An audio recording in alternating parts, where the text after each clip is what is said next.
1, 2, 3, 4 testas, 1, 2, 3 testas, 4, 5, 6, 7, 8, 4, 3, 2, 1, 0, 1, 2, 3 testas.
Dear ministers, heads and members of delegations, distinguished colleagues, I am honored to welcome all of you at the Palace of the Grand Dukes of Lithuania and open the official part of the Conference on Border Management. To me, the fact that so many of you are here today at this table, despite the pandemic situation, confirms the importance of our topic. I would like to start by thanking the organizers of this event, the ministers of Austria, Greece, and Poland. Their input and support throughout the process, from the idea to organize this event to this moment, has been invaluable. I hope the spirit of cooperation we had while organizing this event will also pass on today's discussion as well as future work. I think we all agree that external border protection is an essential element of Schengen. Security and freedom of movement within the area directly depends on our ability to control our external borders.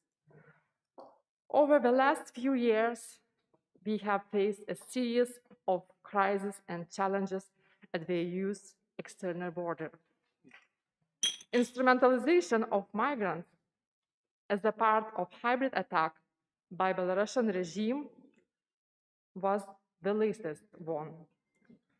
Our experience shows that we need to be ready to ensure a proper response to such crises. We need to be prepared to prevent and react to the new types of challenges at the external border in the future. This is not an option. This is an obligation. The security of EU and Schengen, the security of every citizen, is our primary task and main priority. This morning, on our field visit, you had an opportunity to witness the ongoing construction of a physical barrier at the external border with Belarus. Do we want to spend millions of euros to such project? No. But do we have a choice when thousands of illegal migrants are brought to the borders and forced to cross them? I believe no. We have to protect ourselves and the whole European Union.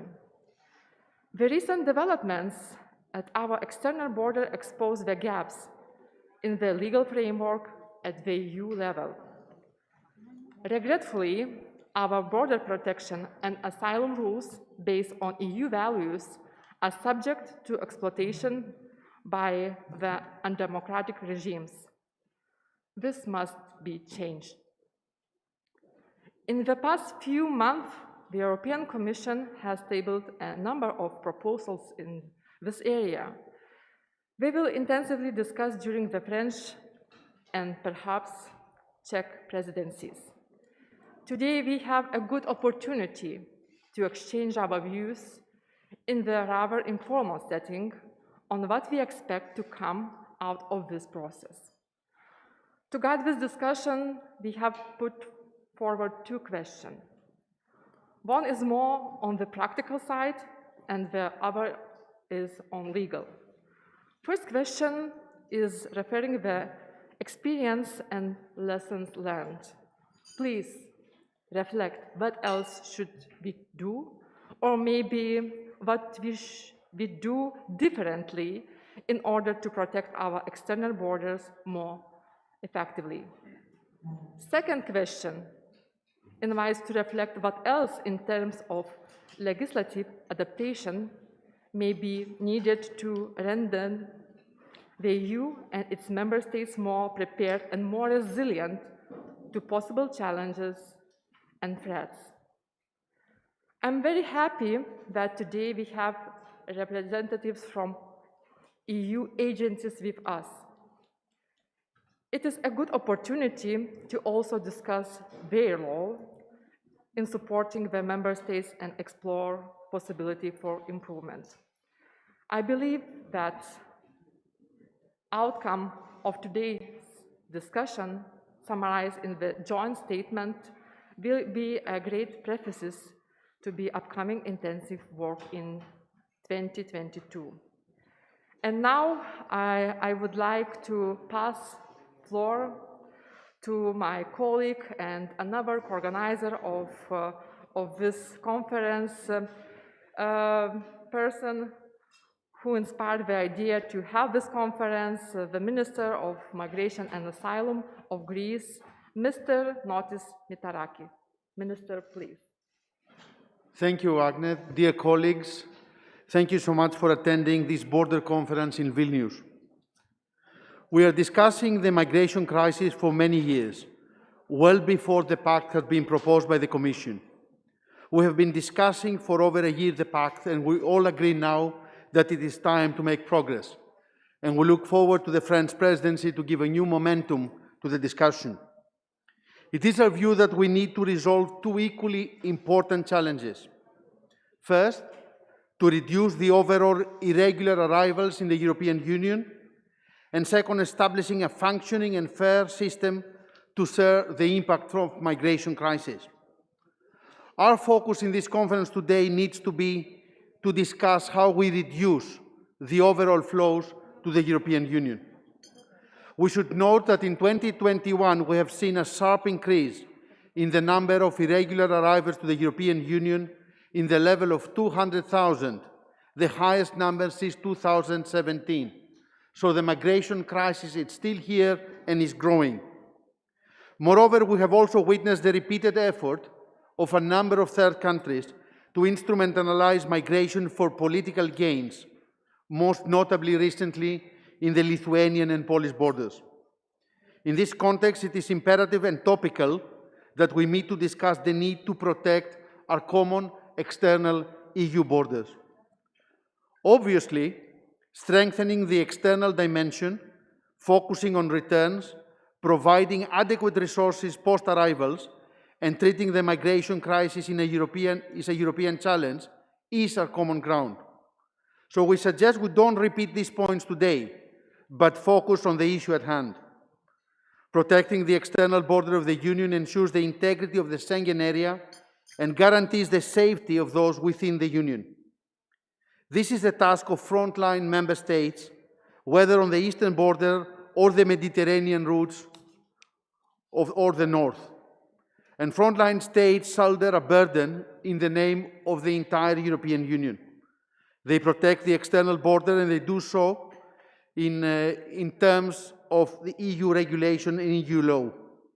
By protecting the borders, the frontline states control primary flows, and by implication, they control secondary migration, which is an issue for a number of member states. Frontline states are faced with regimes that seek to instrumentalize migration, but also with smuggling networks. And we need to be clear, we're not against migrants, but we are against smugglers. And smugglers should not get to choose who enters the territories of EU member states. When it comes to the external border, there is a distinction that we need to draw between border protection and management of arrivals after they enter the European Union. The focus needs to be on border protection here. It speaks to the power of states to prevent illegal entries by third country nationals, and this is more topical in the case of instrumentalization. We need to be clear on which measures states are permitted to resort to. We recall and recognize that there is no general right of admission into the territory of member states under international law. If people had the right to arrive in any European member state without any papers and without due process, then the whole Schengen Code, the whole Schengen visa system is meaningless. The Geneva Convention itself does not speak of the right to enter the territory, only of an obligation not to return someone to a territory where their life or freedom would be in danger. I was reading an EU Parliament paper of 2015 recalling this point. And even those that enter illegally, under Article 31 of the Geneva Convention, need to come directly from the territory where their life or freedom are threatened. They need to present themselves without delay and show good cause of their illegal entry. Obviously, we all agree that we need to uphold the EU fundamental rights.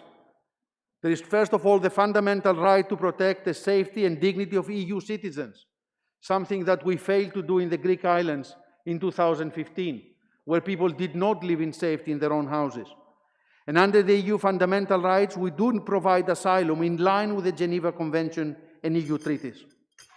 But we disagree on the expansionary logic, what some people call the right to territory, as well as with the idea of accessing the territory under legal fiction. This idea clashes with the state's obligation to protect their external borders, particularly in cases of instrumentalization of migration. In tackling the contemporary challenges associated with migration, we need to act collectively in our external relations, in our external border protection, and in upholding the values underpinning our union. We therefore need to be clear that the EU has land and sea borders, and land borders should be protected when needed by physical barriers and accordingly with technology, and this needs to be supported by the EU. And equivalently at sea, we have the responsibility to protect our borders, ensuring protection of life at sea. Thank you. Thank you, dear Notis. And now I would like to pass the floor to another co-organizer of this conference, Mr. Mariusz Kamiński, Minister of the Interior of Administration of Poland. Please. Szanowni Państwo, chciałbym bardzo serdecznie podziękować pani minister Agne Bilotajte za zorganizowanie tego spotkania, za to, że możemy być tu dzisiaj w Wilnie, tuż przy granicy wschodniej Unii Europejskiej. Ladies and gentlemen, in the first place, I would like to thank very much indeed Minister Agne Bilotajte for having organized this conference. And thanks to this effort, we can be meeting here in Vilnius, near to the eastern border of the European Union. Nie przypadkiem znajdujemy się tutaj. To właśnie wydarzenia ostatnich miesięcy na granicy litewskiej, łotewskiej i polskiej z Białorusią są inspiracją do tego spotkania. And this is by no coincidence that we are meeting here in this very venue, because it has been down to the events happening here in the borderland in Latvia, Lithuania, Poland, to Belarus. These events have inspired this conference. Właśnie na naszych oczach miało dojść do wywołania kolejnego bardzo poważnego kryzysu migracyjnego w Europie, przypominającego coś, co wydarzyło się w Europie w roku 2015. And this is indeed in front of our own eyes that yet another migration crisis was supposed to be provoked, something that would be similar to what we saw in Greece in 2015. Postsowiecki reżim Łukaszenki, kierując się wolą zemsty na naszych państwach, na naszych krajach, na Polsce, Litwie i Łotwie, za wsparcie, jakie udzielamy opozycji białoruskiej, za opiekę nad uchodźcami z Białorusi. Tylko w Polsce przyjęliśmy po roku 2020, kiedy doszło do wielkich protestów społecznych na Białorusi w imię wolności i demokracji, Polska przyjęła około 15 000 uchodźców politycznych z Białorusi. And this is precisely what this post-Soviet regime of Lukashenko is doing right now. It is trying to take revenge on our countries, on Poland, Lithuania, as well as Latvia, for the measures that we have taken recently in support of the Belarusians' struggle for freedom and democracy. It is needless to say that Poland has taken as many as 15,000 political refugees from Belarus following the events of 2020. Dyktator, kierując się emocjonalną żądzą zemsty, chciał zdestabilizować sytuację w naszych krajach, ale tak naprawdę jego cele były dalej idące. On pamiętał rok 2015, te kilkadziesiąt tysięcy nielegalnych migrantów, nie uchodźców, ale nielegalnych migrantów, którzy nielegalnie chcieli szturmować granice naszych państw. To miał być początek tej fali. Gdyby oni przeszli przez granicę, gdyby dostali się na teren Unii Europejskiej, mielibyśmy do czynienia nie z dziesiątkami tysięcy nielegalnych migrantów, ale z setkami tysięcy.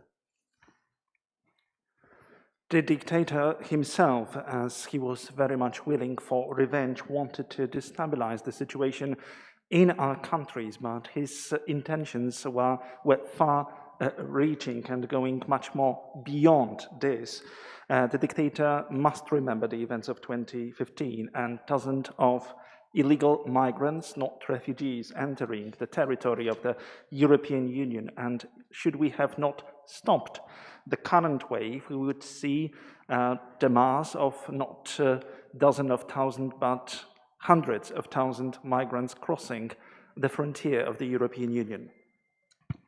Cel Łukaszenki był jasny. Chciał uznania międzynarodowego swojej prezydentury, nielegalnej prezydentury.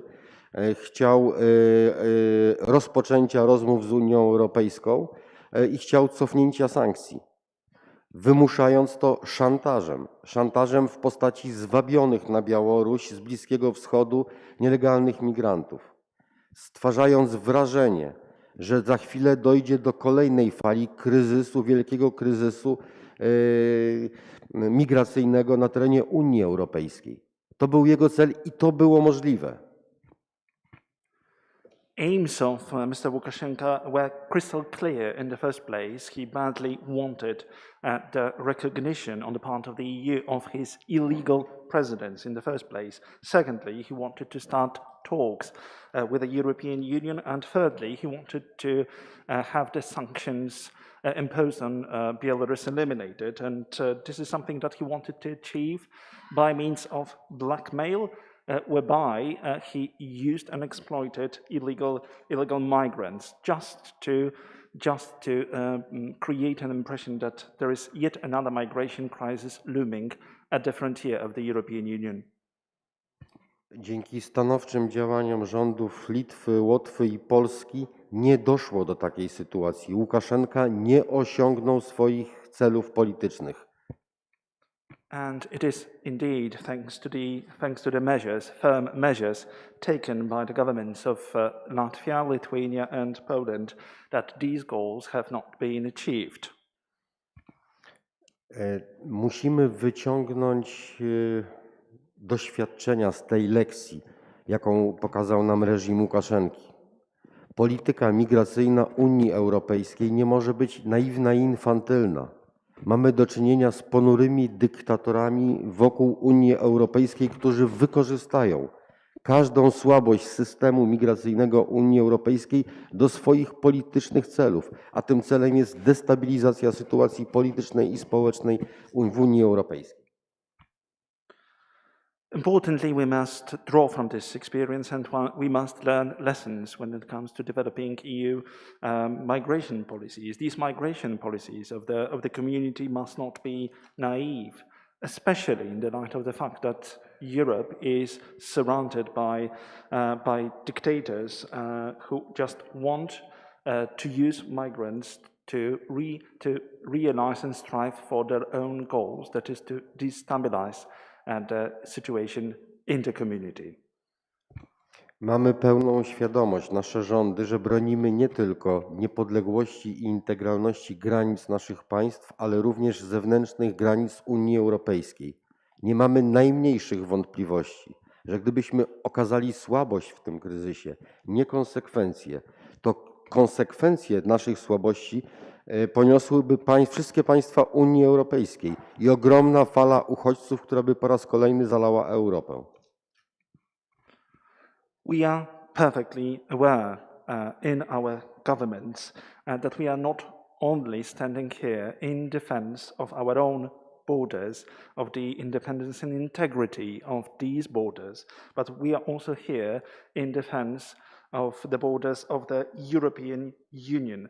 And if we had demonstrated weakness and lack of integrity, lack of consistency, this would have borne significant impact over all the European Union member states. Chcę powiedzieć, że jednym z wniosków z tej lekcji jest konieczność profesjonalnego, poważnego zabezpieczenia granic zewnętrznych Unii Europejskiej. Myślę tutaj o zaporach, o barierach technicznych, inżynieryjnych, które uniemożliwią nielegalną migrację, o systemach monitoringu. To wszystko kosztuje.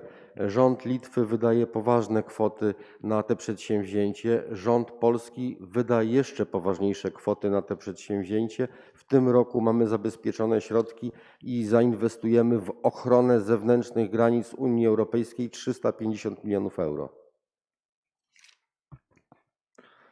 One of the most important lessons that we need to learn from this current crisis is that we need to approach the defense of the external frontiers of the EU in a professional manner. We need to invest in this security system. We need to invest in physical barriers. We need to invest in technical engineering infrastructure that would stop potential waves of migrants. This is the government of Lithuania, which is spending an awful lot of money on these systems. An even greater amount is going to be spent by the Polish government. In this year alone, the government of Poland is to allocate to this goal, to the defense of the external border of EU, as many as 350 million euro. Musimy również pamiętać, że prawo, które tworzymy, prawo Unii Europejskiej, musi dostrzegać otaczającą i zmieniającą się rzeczywistość, w tym pojawiające się nowe zagrożenia. Niezbędne są zmiany w kodeksie granicznym Schengen. Secondly, it is also important for the legislation at the EU level to be in sync with reality. It has to also reflect the threats and dangers that are coming, and there needs to be amendments in the border code. Chcę też powiedzieć, że widzimy, co się dzieje w innych częściach, na innych zewnętrznych granicach Unii Europejskiej. Łukaszenko nie przypadkiem wpadł na ten pomysł. On naśladował już wcześniejszych aktorów państwowych trzecich. Myślę tutaj o sytuacji na granicy grecko-tureckiej, myślę tutaj o sytuacji na Cyprze, myślę tu również o sytuacji w enklawach hiszpańskich w Afryce Północnej, gdzie władze Maroka wyraźnie inspirowały pewne działania gwałtowne i kryzysowe. Musimy być również od strony prawnej przygotowani na takie kryzysowe sytuacje. Nie możemy działać bezrefleksyjnie. Myślę, że ta konferencja będzie również ważnym elementem przybliżającym nas do racjonalnych i odpowiedzialnych decyzji. And we are also very much looking at what is going on at other external borders of the European Union. It is by no coincidence that Lukashenko has done what he has done. He's been hugely inspired by the crisis that preceded this one. He just copied certain models that had already been implemented, and what I have in mind now is the situation that we saw at the Greek-Turkish border. What I have in mind is the situation in Cyprus, is the situation in Spanish enclaves in the northern Africa, whereby the Moroccan authorities inspired certain events. So we need to take actions. We need to be prepared also from the point of view of legal endeavors, and we mustn't act without prior reflection. I hope that this very conference can also bring about sensible decisions. Bardzo dziękuję Państwu. To jest czas na odważne działania i wierzę, że tej odwagi nam nie zabraknie. Thank you very much indeed, ladies and gentlemen. The time is high for being brave, and I hope that we'll have this courage that is needed. Thank you very much, dear Minister. And now I would like to invite another organizer, Federal Minister of the Interior of Austria, Mr. Gerhard Karner.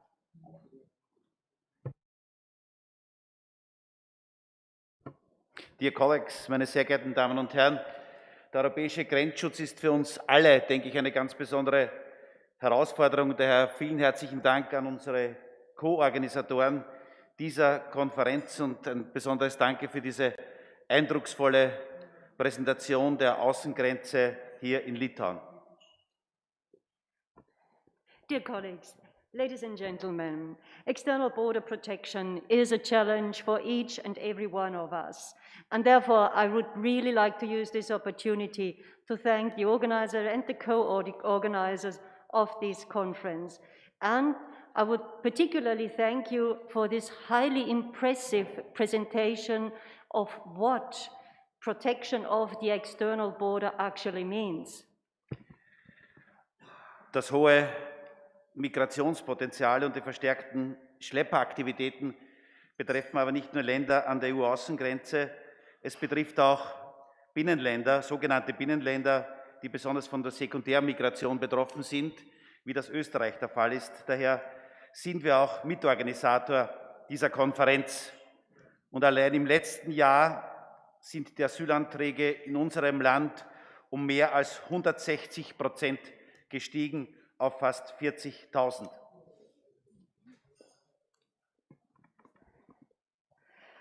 Well, protection of the external border is an asset and absolutely essential. And well, particularly for the countries located at the external border, but there is something one must not forget, that also the country like Austria, for instance, which are also at the frontier when it comes to secondary migration. And for us, this is a very, very important topic, and this is why we are the co-organizer of this conference. Only last year, for instance, the application for asylum have increased by 160%. This is an absolute surge in numbers of applications for asylum, totaling almost 40,000 applications for a country like Austria. Daher ist es sehr wichtig, dass wir jene Länder auch bei ihrem Außengrenzschutz entsprechend unterstützen, weil es einfach ein Phänomen ist, das auf alle Länder letztendlich zukommt und auf alle Länder hier zutrifft. Daher sind wir absolut dafür, hier auch entsprechend zu unterstützen. Und es zeigt auch, dass jeder Mitgliedstaat jederzeit mit einer Krisensituation konfrontiert werden kann. Das hat gerade das letzte Jahr auch entsprechend gezeigt. So this is why it is so important that we all cooperate when it comes to protecting our external borders, because the potential is there and every country can be affected. And we have seen these developments, particularly in the migration crisis, and particularly what is going on right now clearly reflects that it is of the essence to protect the external borders. Und weil die Migrationskrise auch immer noch da ist, wie das auch Notis gesagt hatte, denke ich, brauchen wir weitere Maßnahmen, teilweise strategische Neuausrichtung unserer Asyl- und Migrationspolitik. Und ich möchte das auf 4 kurze Punkte zusammenfassen. And because migration crisis is here, this is something we are facing on a daily basis, as my colleague Notis has just mentioned. I believe that it is important to reorganize the strategic approach, and let me summarize that in 4 items. Als erstes, wie bereits angesprochen, einen robusten EU-Außengrenzschutz mit Unterstützung von Seiten der EU. Der zweite Bereich, schnellere Verfahren, und daher bin ich sehr dankbar auch an den französischen Vorsitz, was das Thema Eurodac und Screening und Asyl- und Rückkehrverfahren betrifft. So, first of all, external border protection with the support of the EU, because we need a robust external border. Then, faster procedures, and I particularly want to thank France when it comes to Eurodac and screening and what they are doing in this field. Ein weiterer Punkt ist das Thema Drittstaatskooperationen, dass wir vermehrt solche Abkommen noch suchen sollten, und auch das Thema Rückführungspolitik, wo wir auch weitere Schritte setzen sollten. And the third topic is enhanced cooperation with third countries, because I believe that it is essential that we conclude more agreements on third-party cooperation, and then return policy. We should become more active as regards that and enhance our cooperation in this field as well. Und ich bedanke mich nochmals bei allen für die konstruktive Zusammenarbeit, gerade bei jenen, die hier den Vorsitz auch führen und bei allen anderen, dass wir hier, davon bin ich überzeugt, einen Schritt weiterkommen, um die Europäische Union, um unsere Länder noch sicherer zu machen und der Migrationskrise auch klar Maßnahmen entgegensetzen. And this is why I'm so grateful for our co-chairs, because we're all in that together. We need to cooperate. It affects each and every country, and it's absolutely necessary for us to make progress, because we need to step up the security of our country. We need, of all our countries, we need to have a safe EU, and we need to face up to the migration challenge, and we need to address that using the proper means. Thank you all. Thank you very much, dear Minister. And now I am very happy to start our free and open discussion. I would be happy if it took the form of the brainstorming session, allowing some out-of-the-box thinking, and I'm kindly asked to signal your wish to take the floor by putting your flag up, and to allow possibility for a delegation to intervene, I would kindly ask to limit our intervention to 3-4 minutes. And now, a first speaker, I would like to kindly ask the French Minister of Interior and the President of the Home Affairs Council of the EU, Mr. Gérald Darmanin, to take the floor and kickstart this important discussion. Merci. Je voudrais souhaiter d'abord à chacune et à chacun d'entre vous une bonne année et remercier la Lituanie et les organisateurs de cette conférence pour cet échange et cette discussion. Thank you very much. First of all, I would like to wish each one of you a happy new year and thank the organizers of this conference as well as Lithuania for organizing this conference and these discussions. Dans une dizaine de jours, nous nous retrouverons en France pour un conseil informel où le président de la République française viendra d'ailleurs discuter lors du dîner avec les ministres de l'Intérieur et de l'Immigration pour évoquer la priorité numéro 1 de la présidence, qui est la question migratoire et la question des frontières extérieures. In 10 days from now, we will meet again in France for an informal council meeting, and the President of the Republic will come to discuss with the Ministers of Interior and Migration and discuss one of the first priority of this presidency, which is the migration issue. À l'ordre du jour, évidemment, le contrôle de nos frontières extérieures, le même sujet qu'aujourd'hui, sujet important, sujet qu'a toujours défendu la France, et donc évidemment, pendant sa présidence, malgré son devoir de neutralité, il n'y a aucune raison de ne pas redire à quel point nous sommes extrêmement attachés à la tenue de ces frontières extérieures, qui est la condition évidemment de l'espace Schengen et de notre libre circulation.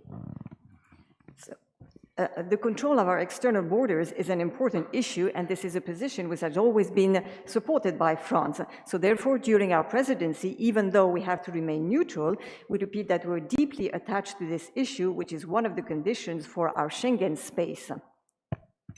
Je veux ici réaffirmer une nouvelle fois la solidarité que nous avons envers la Lituanie, la Pologne et tous ceux qui sont touchés par des vagues migratoires, singulièrement lorsqu'elles sont l'objet des menaces hybrides et notamment du fait de la Biélorussie. Therefore, I would like to reaffirm our solidarity with Lithuania and Poland and all those who are faced with these migration problems, particularly in case of hybrid threats, such as in the case of Belarus. Je voudrais aussi dire que la crise que vous connaissez, que nous connaissons, est riche d'enseignements. L'action de Frontex, l'action d'Europol, l'action de l'Agence d'asile et bien sûr l'action de la Commission européenne, Madame la Commissaire, chère Ylva, a été rapide et efficace. Une efficacité à souligner, une efficacité à voir dans un cadre européen et je pense que c'est une bonne chose de nous retrouver en Européens aujourd'hui. And I would like to to say that during this crisis we're going through, this crisis has been very rich and very instructive, and I would like to commend the agencies for their quick actions, particularly Frontex and the European Commission, and I think that it was very important given this hybrid threat, and it is very important to highlight this point and to be here as members of the European Commission. Biélorussie, Afghanistan, crise migratoire au sud de l'Europe, difficultés migratoires avec la Grande-Bretagne.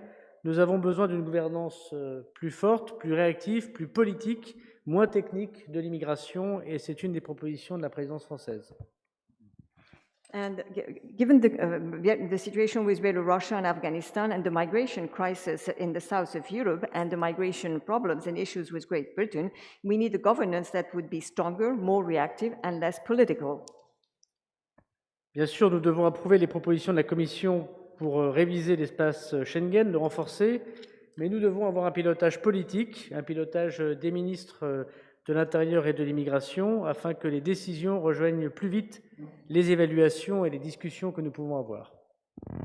And of course, we need to approve the revision and the review requested by the Commission, but we also need the political leadership and the discussions with the Ministers of Interior and Migration so that our decisions stand with the actions taken. L'immigration en Europe n'est pas un problème technique, c'est un sujet politique, et nous devons nous inspirer de ce qu'a fait l'Europe pour l'économie, pour l'appliquer à des décisions plus ministérielles sur l'immigration. And immigration is not a technical issue, it is a political issue. So we have to do what was done in the economic field and apply that to all these migration issues. À propos des barrières physiques, il faut nous parler sincèrement, et la France ne s'oppose pas, ne s'est jamais opposée à leur construction. Regarding physical barriers, we have to be open about it. France has never been opposed to the building of these barriers. Ce sujet relève cependant de notre point de vue de la souveraineté entière des États. Elle n'implique pas le droit de l'Union et ne doit surtout pas interférer dans les négociations en cours sur l'adoption du pacte migratoire que nous essayons de mener. And this is a question of sovereignty of the different states. It does not have any impact on the law of the Union, and it should not interfere with our negotiations and the pact that we want to sign on migration. Ce serait d'autant plus dommage que la construction des barrières est tout à fait possible, comme on l'a vu ce matin encore à la frontière lituanienne, et que nous avons constaté que la Commission européenne lançait des appels à projets importants pour maîtriser justement technologiquement et aider les États à maîtriser leurs frontières extérieures. And the construction of barriers is something possible, as we saw it this morning, and we have noticed that the European Commission has launched an appeal to build these barriers. Nous entendons tout à fait que le droit actuel ne permet pas d'empêcher le franchissement d'une frontière puisque les règles de Schengen évoquent le fait que les migrants doivent accéder à l'asile. And we realize that the present borders do not impede or prevent border crossings since the Schengen rules state that the migrants must have access to asylum. Il faut changer cela et nous proposons justement l'adoption d'une première étape du pacte migratoire avec l'adoption du règlement screening et l'enregistrement dans Eurodac. And therefore, we have to change the legislation, and therefore we propose the adoption of the Migration Pact with the screening and the registration in Eurodac. Ainsi, les personnes enregistrées seront considérées comme non entrées tant que tous les contrôles ne sont pas réalisés, et je crois ainsi pouvoir modifier ce que de nombreux pays qui ont des frontières extérieures demandent. And the people registered would be considered as not having entered the country as long as all the controls have not been carried out. And this is what all the countries having these external borders require. Pour conclure, je veux redire que la proposition qu'essaiera de faire la France d'une première étape de solidarité et d'une première étape de responsabilité permettra d'avancer très concrètement dans la maîtrise de nos frontières extérieures. Je veux redire toute notre solidarité avec la Lituanie et tous les pays organisateurs. Et espérons que dans 10 jours, nous pourrions adopter une méthode pour avancer concrètement et qu'au mois de mars, nous pourrons nous engager très concrètement, là encore, dans la gouvernance plus politique de notre espace européen commun. Therefore, I would like to say to conclude that the French proposal is a first step of solidarity and responsibility to move towards the management of our external borders. And I would like to repeat our solidarity with Lithuania and the organizing countries. And in 10 days from now, I hope we'll be able to have a method, and in March be able to have a more political governance of our common area.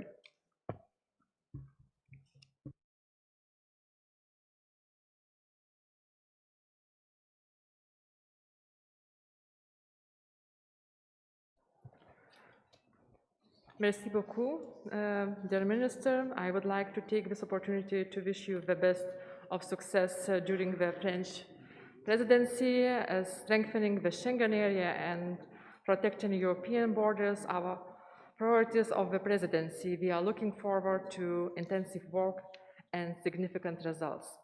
And now I would like kindly invite Ylva Johansson, the Commissioner of the Home Affairs, to take the floor. We are really happy that you are here. Dear Ylva, the floor is yours. Thank you very much, Agne, and I'm happy to be here. Unfortunately, I couldn't come for the dinner yesterday because it arrived late. And for me, it's really, last time I was here was the very first day in August, and the situation were very different then. We were really in a crisis. We saw this aggression from Lukashenko. And I must say, I said it then to you, Agne, and I will say it again. I think that you have acted very well to deal with this very difficult situation. And now we have a clear de-escalation of the situation. I had opportunity this morning to talk to your Prime Minister, Ingrida Šimonytė, about this. And she said, what is also is my impression, that Lukashenko seems to have lost his interest in using the migrants in an instrumentalized way. Of course, we don't know, because we have to stay vigilant. But now we see other threats emerging. It's a very worrying situation. Russia is mobilizing military forces towards Ukraine, both from Russia and from Belarus. And I think the coming weeks are crucial. So when one situation is de-escalating, we also see other threats emerging. But let's take this time to reflect on the hybrid threat that Lukashenko created. It was not a migration crisis, but he used human beings. Belarus is clearly not under no migratory pressure at all. And I think it's, as you said, Agne, it's time to talk about the lessons learned, that what you mentioned in your introduction. I think we have shown what EU unity can achieve. Lukashenko tricked desperate people by selling tickets to the European Union, tickets that are not his to sell. He tried to fabricate a migration crisis, exploiting the fact that we, the European Union, have not yet concluded our pact. He tried to destabilize our union, and he gravely miscalculated. He hoped to divide us. Instead, he found a Europe united. When Latvia, Lithuania, and Poland came under pressure and people were suffering in the forest, we responded with unity, solidarity, and action, providing humanitarian aid, support to the affected member state, support by EU agencies, Europol, the new European Agency for Asylum, and of course by Frontex, protecting a shared border with shared resources, reaching out to countries of origin and airlines to stop flights to Belarus, proposing to blacklist transport companies involved in smuggling by air, by sea, and by land, and with robust new sanctions targeting anyone involved in Lukashenko's state-sponsored smuggling of migrants. And we made progress together. We are managing the situation. Attempts to cross the EU border are dropping. Irregular arrivals are decreasing. 5,000 migrants have returned in flights from Minsk to countries of origin. We are seeing a strong de-escalation. I think this proves the principle underpinning the Pact on Migration and Asylum, that it works.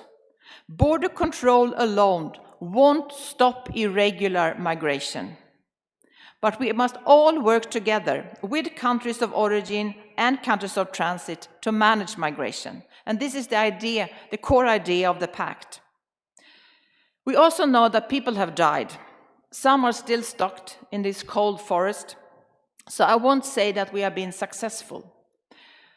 But still, I think it's very clear that Lukashenko has failed. And of course, we have to stay vigilant. We share an external border. We also share a responsibility to manage and protect our common borders, to preserve freedom within. This comes with an obligation to show solidarity with member states and people in need. We must protect our border against aggression and protect people, our values and fundamental rights. This is the European Union. To me, it's clear that we have to do more to protect our common external borders. But we are not starting from scratch. We have a strategy on Schengen, and we need to build on that. In June, that we presented in June, for a strong and united Europe. And now we need to implement it, based on the idea that move freely inside the Schengen area, then we must ensure the security of our citizens. And we must prioritize three main things. First, an area without internal borders needs a fully secure external borders. We must implement the decisions we have already taken. We are now building the most advanced external border management system in the world, with state-of-the-art information system. We need to continue working on achieving full interoperability by 2023. We need to make sure that all member states implement fully the obligation to systematically check travelers against the relevant databases at entry and exit of the Schengen area. I will present this spring a report on where we stand and what needs to be improved. And we need a strong Frontex, a Frontex agency, and we need to use it fully to benefit the whole Schengen area. Frontex standing course need to be fully set up by 2027 to support member states at the most vulnerable places along our borders. Implementation is a priority, but we also need to complete the legislative framework in place. We need to advance as fast and good as possible on the Schengen's border code proposal to reinforce our rules on external border protection in the first place. And we need to agree also the instrument we put on the table to react to the specific Belarus situation, the Article 78.3 proposal. We also need to reinforce the Schengen governance. I'm very happy that the French presidency will focus on this. We need first to conclude swiftly the negotiations on the Cheval proposal, which gives an important political role to the Council in recommending improvements on Schengen. I will equally present in spring a State of the Schengen annual report to be discussed first in our Schengen Forum and after that in Council, with a scoreboard to help us advance in practice and increase mutual trust. Second, protecting our borders goes hand in hand with protecting our citizens inside our borders. That's why we launch strategies, initiatives, and proposals to fight the trafficking of drugs, guns, and human beings, to fight child sexual abuse, terrorism, and organized crime. We have launched proposals to improve police cooperation and law enforcement information exchange. Third and final, as your draft statement equally states, we need to better manage migration. Border control alone cannot stop irregular migration, neither reply to the needs of our economies and aging societies, nor give shelter to the genuine refugees for which the international community has a responsibility and Europe needs to lead by example. The pact is the way forward. 2 days ago, the new EU Asylum Agency started its operation. This is the first big achievement of the pact, and we need to continue advancing pragmatically step by step. I have my full support to the French presidency and the leadership of Gérald Darmanin to advance on these strands and actions. Let me conclude by reminding everyone, for many reasons, we need to better protect our external borders. It's a priority to protect our citizens' safety. But we have to realize that this is not the only way to manage migration. We have seen people die, including children, at external borders to Belarus. We see people losing their lives on a weekly basis, more or less, on dangerous journeys across the Mediterranean and Atlantic routes. That's why the pact that the Commission has proposed focuses so much on cooperation with third countries, countries of origin, countries of transit. We have to fight the smugglers along the routes, not only at our external borders. We have to support partner countries to manage their border protection, building capacity to manage migration and to prevent irregular departures. I had a very good discussion yesterday with the Minister of Foreign Affairs from Iraq on how to improve our cooperation. Iraq sent 10 flights to Belarus to take back their own citizens, and that helped de-escalate the situation, and are now cooperating with Latvia, Lithuania, and Poland on returns. We are working with countries like Tunisia, with Libya. We had discussions earlier on Afghanistan. Taking Afghanistan as an example, we can't wait until we have desperate refugees at our external borders. We have to act much earlier to help people in Afghanistan and in the neighboring countries. So it's a trap to focus too much on our external borders to manage migration. We need a broader perspective. And I know that we are all committed to respect fundamental rights, our treaty and our international obligations. And we have to be realistic. This means that we cannot derogate from the individual right to apply for asylum and to have access to a fair process. Exactly that's why we have to prevent people from departing on smuggling routes and to swiftly return people to the country of origin when they have no right to stay. We can do much more on returns if we establish a European return system, but I need your support to do that. I have a lot of suggestions here, and I hope there will be opportunity during the French presidency to have a broader and deeper discussion on how we can manage this better together. It's urgent to make progress on the pact. I welcome the French leadership on this. And unfortunately, we also have to remind ourselves that we might, if we are unfortunate, face a situation with Ukrainian and Belarusian citizens that have to flee from their country, and we have to be prepared and we have to act together. Thank you. Dear Ilva, thank you very much. And once again, I would like to thank you personally for your attention and for your efforts to solve this problem. And now I would like to have everyone attention at the screens. The Commissioner for Neighborhood and Enlargement, Mr. Oliver Varhelyi, regretfully was not able to attend this event, but he is sending us a video message. Screens, please.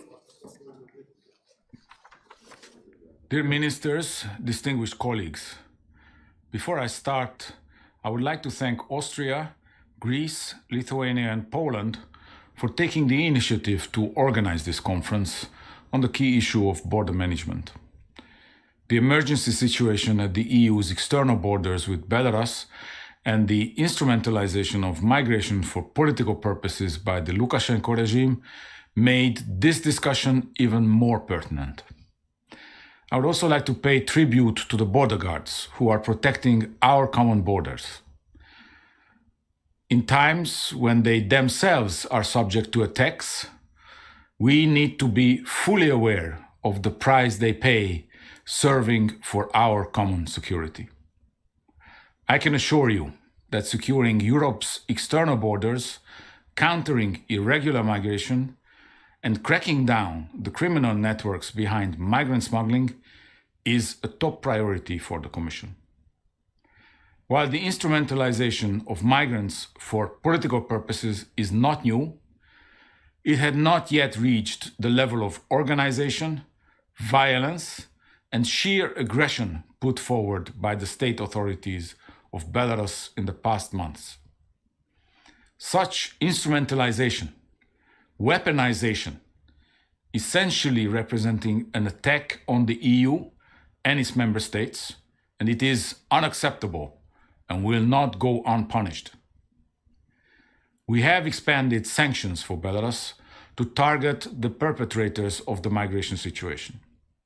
We provided funds to international agencies to alleviate the deteriorating humanitarian situation and to the International Organization for Migration in Belarus and Iraq to assist with returns and reintegration.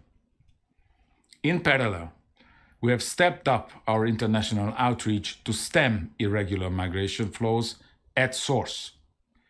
As a result of these measures, the crisis appears to be de-escalating, but we will remain vigilant and stand ready to provide further support as needed.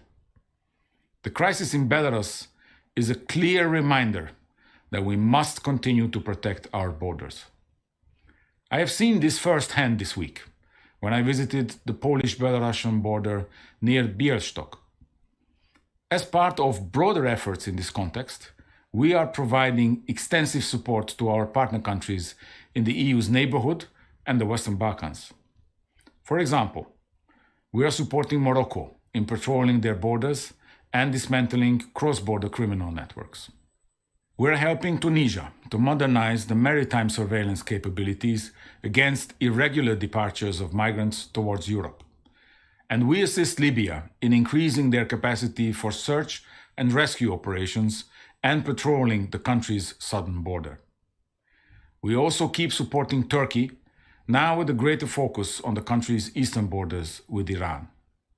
In the Western Balkans, we are stepping up assistance in the area of border protection, including boosting the work of EU agencies in the region, such as Frontex, to bring the region closer to EU standards.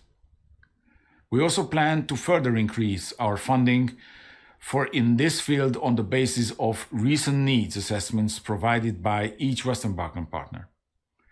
I can assure you that border protection will remain high on the EU's agenda, alongside the fight against organized crime groups engaging in migrant smuggling. This is indeed critical in better securing the EU's external borders and requires our strongest attention and sustained engagement. Thank you very much for your attention. Thank you, Commissioner, for inspiring words. And now, dear delegations, the floor is yours. And now I would like to invite the Hungary. Tisztelt miniszterasszony, tisztelt kollégák!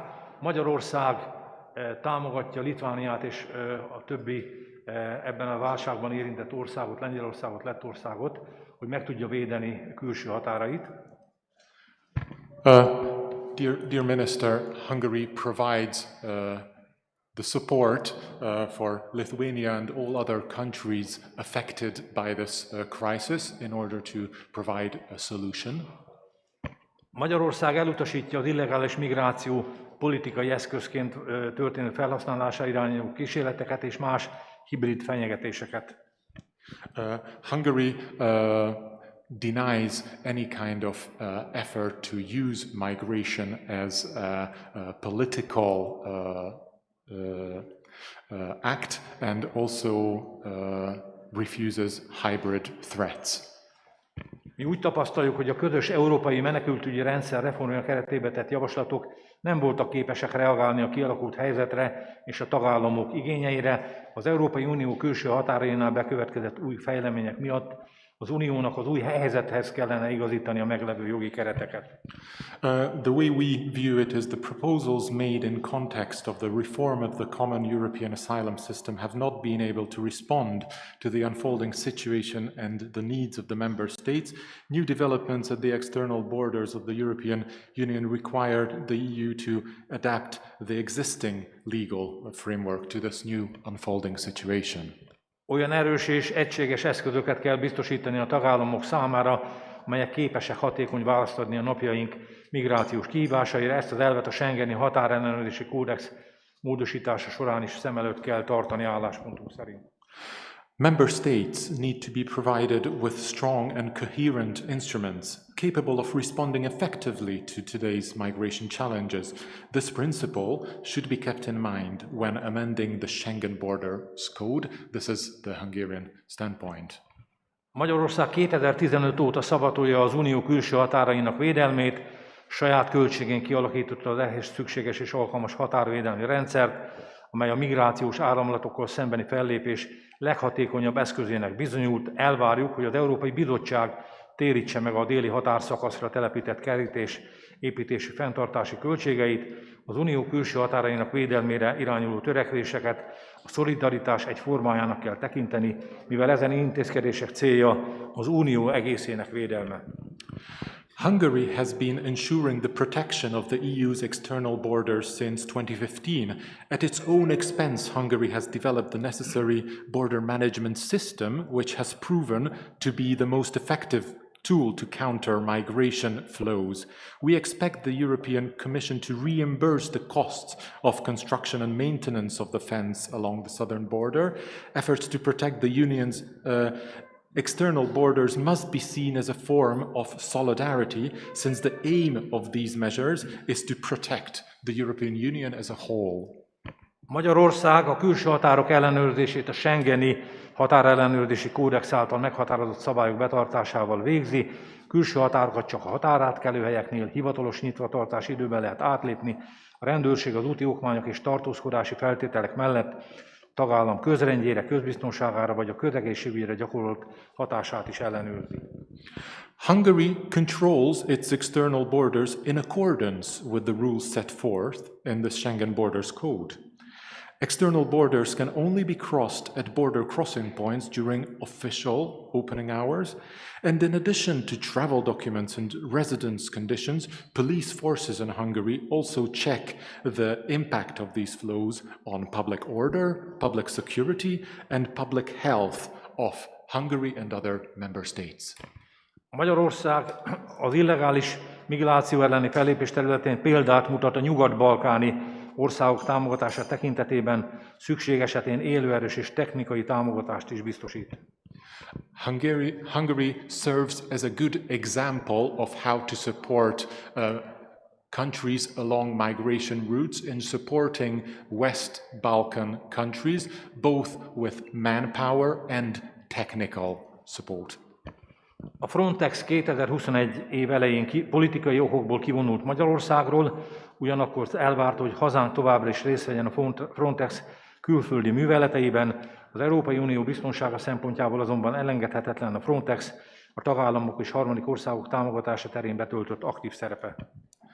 Although Frontex in 2021 has left an operation in Hungary, we believe in the importance of Frontex, and we continue to be an active member of Frontex as a key agency to show the EU's support for third countries and for the security of Europe as a whole.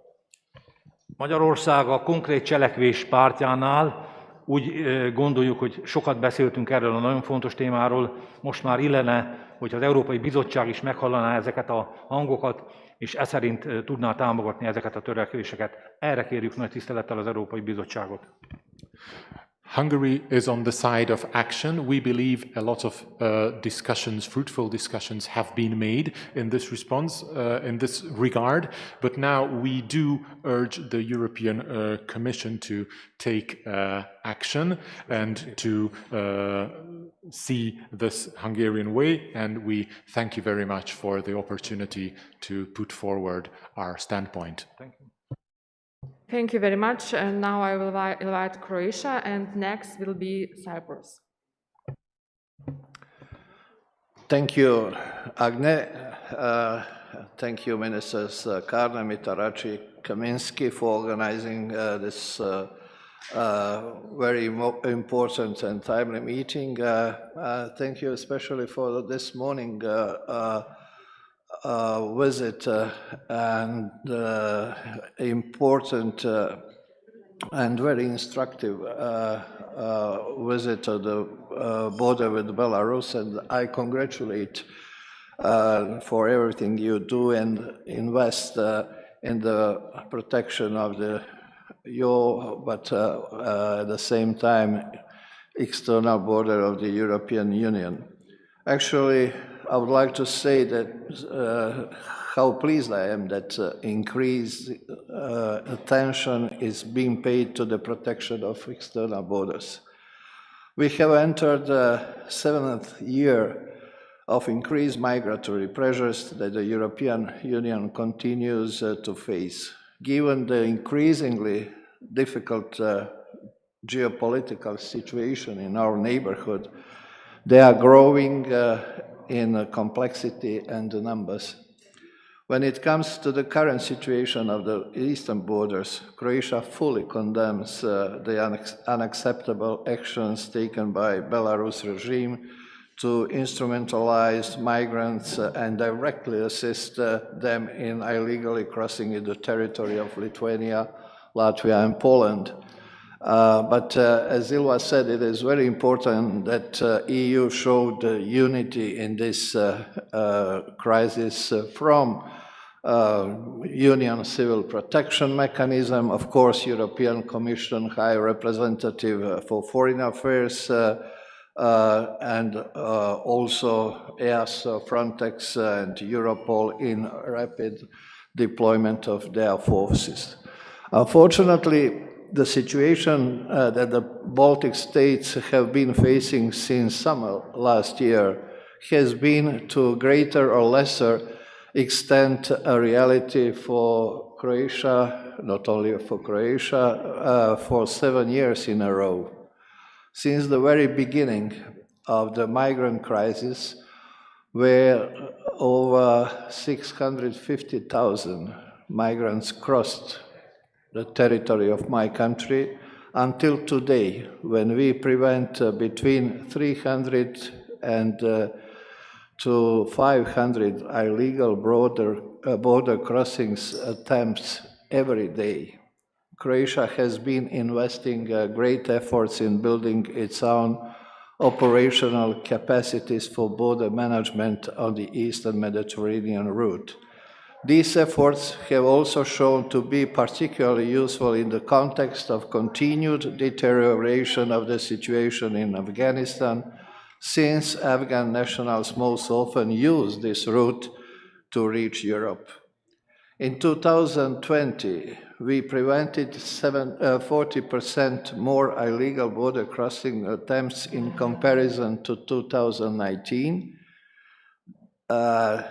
and 29,000 compared to 20,000, whereas there was a 40% decrease in 2021 in relation to 2020, 17,400 to 29,000 a year before.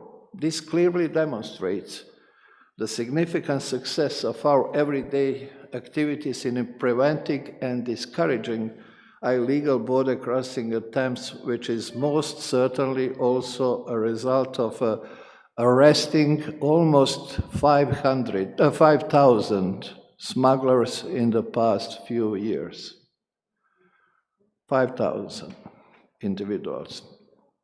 Since Croatia is not counting on physical barriers on the border, both because of its relations with the countries in its immediate neighborhood and the difficult terrain that only further complicate the issue, we are investing great efforts in the swift implementation of the new EU information systems and their interoperability. In that regard, we are already one of the member states that have made significant progress, and we believe that we will be soon be joining the Schengen area, as that is the only way that we will be able to fully operationalize and start to use these systems. And full access to these systems does not only benefit Croatia, it benefits all member states. With all this of this in mind, Croatia is willing to share all of its knowledge and experiences gained through migration management and its recently concluded Schengen evaluations with other member states. We have already established contact with the representatives of Lithuania about the possibility of exchanging experiences. I would also like to thank you for the opportunity to briefly comment on the issue of adapting EU legislation. And I believe within the past several months, the European Commission proposed a package of high-quality measures aimed at achieving long-term solutions. In that regard, I fully support the recently published proposal for regulation on preventing and the instrumentalization of migrants, and this proposal as an integral part of the proposal to amend Schengen Border Code, which provides additional mechanism aimed at re-establishing the full freedom of movement of European citizens. Even though Croatia supports the possibility that every member state decides for itself whether it will introduce controls on the internal borders, I'm strongly convinced that consistent implementation of these subsequently proposed measures will contribute to building mutual trust among member states and thereby also to a normal functioning of the Schengen area. Another exceptionally valuable legislative initiative is the proposal for regulation on measures against transport operators that facilitate or engage in trafficking in persons or smuggling of migrants. Allow me to finish by also addressing the proposal for a Council decision on provisional emergency measures for the benefit of Latvia, Lithuania, and Poland. This is a valuable initiative. Nevertheless, in addition to such ad hoc measures, we should strive to reach an agreement as soon as possible on the long-term solutions within the framework of the Pact on Migration and Asylum. I would therefore like to call for a greater openness and willingness to compromise in further discussions on the Pact so that we could find solutions that would be to everyone's benefit. With a view to taking significant step forward with regard to this plan in this first half of the year, I see particular value in the non-paper of the French presidency, which lays down specific steps for further work on the pact with a step-by-step approach, that is, by achieving equal results in all key issues, ranging from better protection of our borders and a more systematic application of return and readmission procedures to reaching an agreement on the principle of solidarity and responsibility. In line with everything mentioned, I believe that time has come for all of us to take a step forward together in the spirit of mutual trust and to find sustainable common solution to the challenges posed by migration and border protection as soon as possible. Thank you. Thank you very much, dear Davor. And now I would like to invite Cyprus and dear Nikos. Floor is yours. And it is our last presentation, because after that we are going to our lunch till 1 hour, for 1 hour. After 2:30. Thank you, Agne. Dear Commissioner, dear Gerald, dear colleagues, indeed, I'm very pleased to have the opportunity to exchange views on an issue that is vital to our countries and, of course, to the EU itself. Dear friends, we are discussing for a long time, and it's about time to be practical and take decisions. As the flow of irregular migrants to Europe continues to increase on some routes, including my country, and the practice of instrumentalization of migration for political purposes is spreading alarmingly among our neighbors, it is clear that the effective protection of our external borders is an imperative for Europe's stability and security. We have just seen this morning the Lithuanian case on site. Unfortunately, I can assure you that the problem is much worse in my country, in Cyprus. And since the percentage of the asylum applicants and the people already given international protection reached 4.6% of the population. They are almost 50,000 people.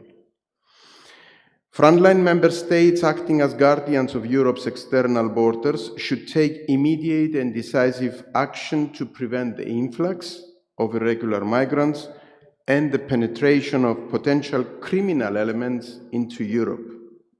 This is something that we can't avoid. In this regard, border management is essential to prevent primary flows. This is why we reiterate our firm position on the financing of physical barriers at the external borders as one of the most effective measures to prevent influx. In the case of Cyprus, this measure should also apply at the Green Line, which is the ceasefire line, which, although not an external border, and I want to underline that, it is the main point of entry for irregular migrants into the areas which are under the effective control of the Republic. Having said that, we regret that the proposal to revise the Schengen Code does not contain any relevant provisions, although almost half of the member states have requested in written, and the President of the European Council, Charles Michel, has clearly stated that this is a legitimate request. Given that the prevention of arrivals from the sea presents primary humanitarian, but also legal challenges and practical difficulties, we must redirect our focus on preventing departures from third countries of origin and transit at source. This is something that we have discussed a lot in the past, and it's about time to take some practical decisions, as I said before, proactively. In this respect, effective cooperation with third countries in order to strengthen their ability to effectively manage their borders and prevent departures is vital, including investments in order to envisage economic opportunities in the respective third countries. To this end, continuous efforts are needed to dismantle smuggling networks with an enhanced role for Europol, for Frontex, and Eurojust. The conclusions of additional status agreements between Frontex and neighboring countries, as well as other countries of origin or transit, to allow for the deployment of the European Border and Coast Guard Standing Corps with executive power on the territory and the territorial waters of third countries should be sought. In this context, Cyprus requests the conclusion of a status agreement with Turkey as a matter of urgency and as a condition for additional EU support to this country, to Turkey. While supporting and working with key partners is vital to the success of our efforts, the European Union should make full use of all available tools to promote the effective implementation of return and readmission agreements. We need these agreements urgently if we want to be effective. Finally, as regards the tactic of instrumentalization of migrations by third countries, The European Union's response to the recent events orchestrated by Belarus has shown that decisive and comprehensive action, which includes diplomatic outreach, of course, and the use of appropriate leverage and legal tools, can yield remarkable results in very short term.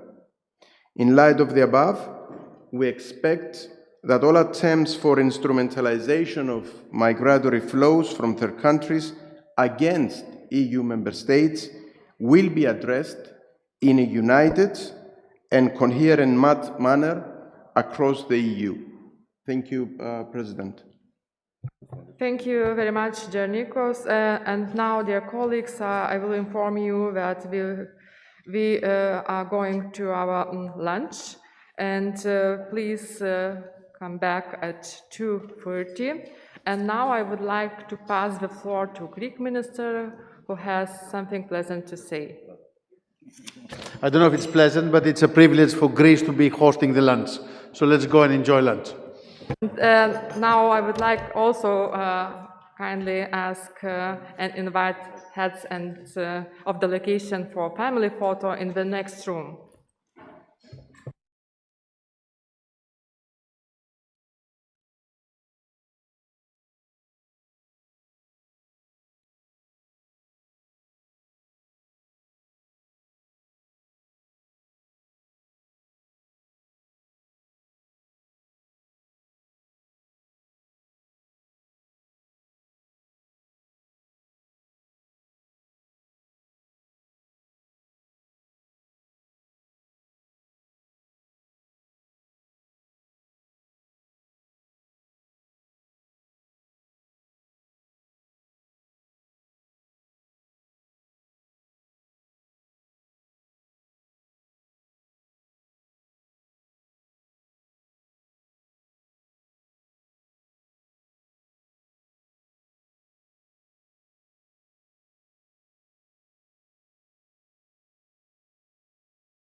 We should be starting in 2 minutes, please. Thank you.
Dear colleagues, I hope you all enjoyed lunch. And I think we should proceed. We still have a list of speakers, and we should make sure that everybody makes it on time to the airport for their flights. And I now give the floor to the Czech Republic.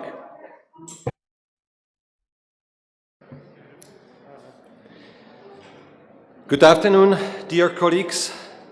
First of all, please let me thank to the ministers of Lithuania, Poland, Austria and Greece for organizing a conference on such a crucial topic.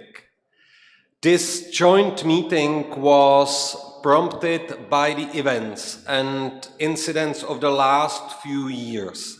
They have made clear that we need to rethink our common approach to protecting and securing our external borders. Allow me to stress our continued solidarity with the affected member states, as well as highly appreciate their efforts in protecting the EU external borders. The Czech Republic is always ready to provide the necessary support to those states on political, financial, personal, and technical level. The Czech Republic welcomes the fact that the Commission in the European External Action Service reacted very quickly to this phenomenon. An immediate outreach to third countries brought positive results, such as the de-escalation of the situation and the swift voluntary returns to countries of origin. This shows we are also able to help the people according to our common European values. In the long term, the main priority for us is to have efficient, legal and practical tools of our disposal. Therefore, the Czech Republic welcomes the proposal for the revision of Schengen Borders Code and the other submitted proposals.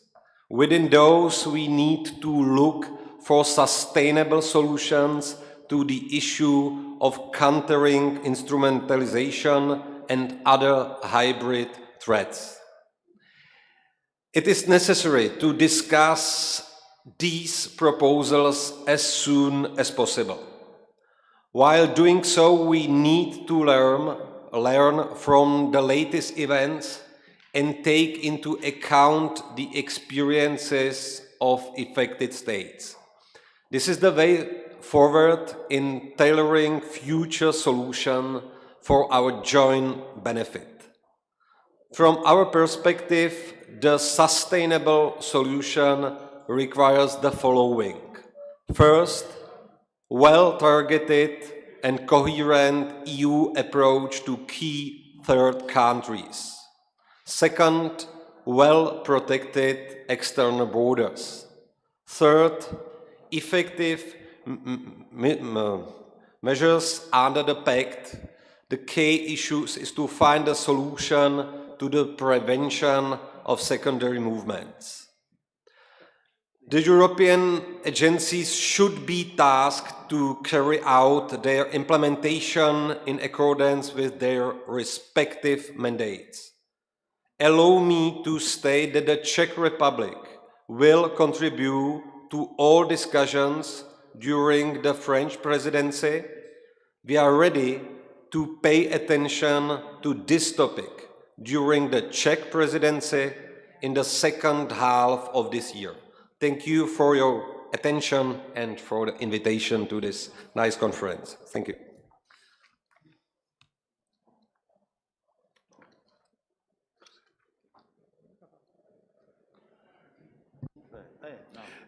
Thank you so much, Czech Republic, and I now give the floor to Latvia.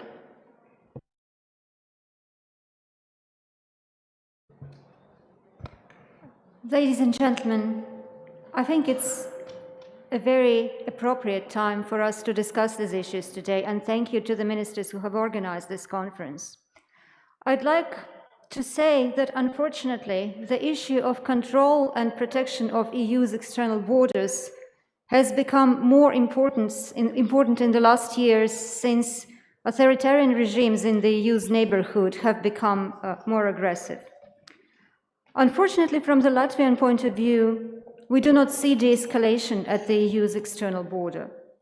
What is happening now is that we get between 40 and 60 attempts every night, and last night it was 55 attempts still to cross the EU borders from Belarus into Latvia.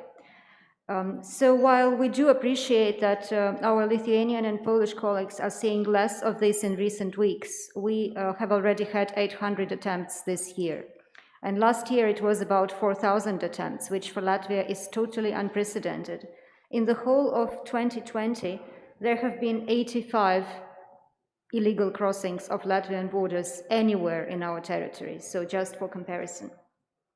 We really appreciate the EU's solidarity and also the readiness of European institutions to contribute to solving this situation.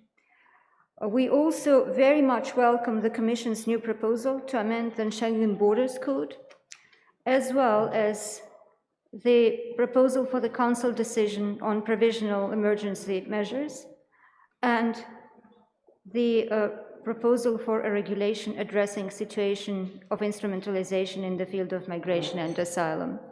All of these are necessary measures in order to approach some degree of control of our external borders.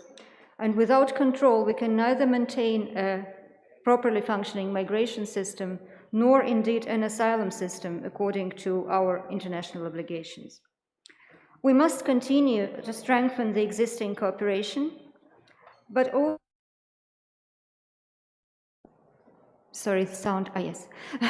but also I think we need to continue working on issues such as the physical barriers. It's not a pleasure, but unfortunately it's a necessity, as you have seen today during our visit, and it's very similar in the case of Latvia and Poland. And we need to have, I think, a united position on the need actually to invest in these physical barriers. Cooperation with countries of origin is highly important. I'm aware that the Commission has done a lot and the EU has done a lot, but we still need to improve cooperation individually, state by state, with those countries which still do not accept returns, only accept them on a voluntary basis, and with countries that work as transit countries in this case. Also, it's quite important that we look carefully at our asylum policies and asylum system and make a clear assessment of whether we can realistically implement it exactly in the way it was designed in a different time when authoritarian countries were not permanently testing our resolve to guard our borders, which is not the situation today, unfortunately. We need to see whether we need changes, for example, regarding controlling the movement of asylum seekers while they are waiting for the result of their asylum application process. It is quite important to understand that otherwise some countries get an unfair, big share of persons who have actually applied for asylum in other countries. And other countries, such as us, such as Latvia, Lithuania, Greece, and others, are in fact becoming increasingly countries of transit. And that's not our intention, and that's not what we would like to be. We would like to maintain the border and maintain control of the situation and let Europe and Europe's countries decide whom they admit and on what principles. And these principles, of course, have to be the legal principles. So it's quite important at this stage to look at what we can do as soon as possible about adopting the screening regulation. It would be highly important that we come to some kind of understanding on that and adopt it. And it's also quite important that we continue thinking of new measures to adapt our migration and asylum policies to these new challenges, which, in our opinion, unfortunately, are still going to stay with us for a while. Thank you very much. Thank you so much, Latvia. And I now pass the floor to Slovenia, former President of Council, Ales. Thank you, Nikos. So, dear colleagues, first I would like to thank the organizers for giving us the opportunity today to openly and frankly discuss ways how to better secure and protect our borders. Based on the various documents on the ground, this is clearly a timely topic we need to address together. The protection of external borders of the EU is our shared responsibility. We must put in place strong preventive measures already at our doorsteps and ensure effective control along the entire external border of the EU. We have to use modern surveillance systems and physical barriers where necessary, as this has shown to be a concrete measure to prevent mass migration flows. I'm somewhat puzzled by the fact that the new proposals for the revision of the Schengen Border Code has not foreseen physical barriers among the measures for border surveillance, despite the requests of several member states.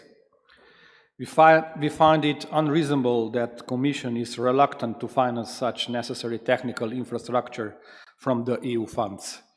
So that's why I would appeal to the Commission to reconsider.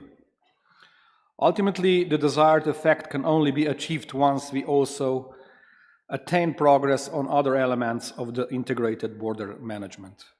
We are aware of divergent views between some groups of member states. However, we still believe that Eurodac and screening should be prioritized and adopted swiftly. With regard to regulation on instrumentalization, we are still examining the added value of the proposal and the feasibility of its practical implementation. But we agree on the need for more innovative solutions to respond to new realities and adequately reform our common asylum system.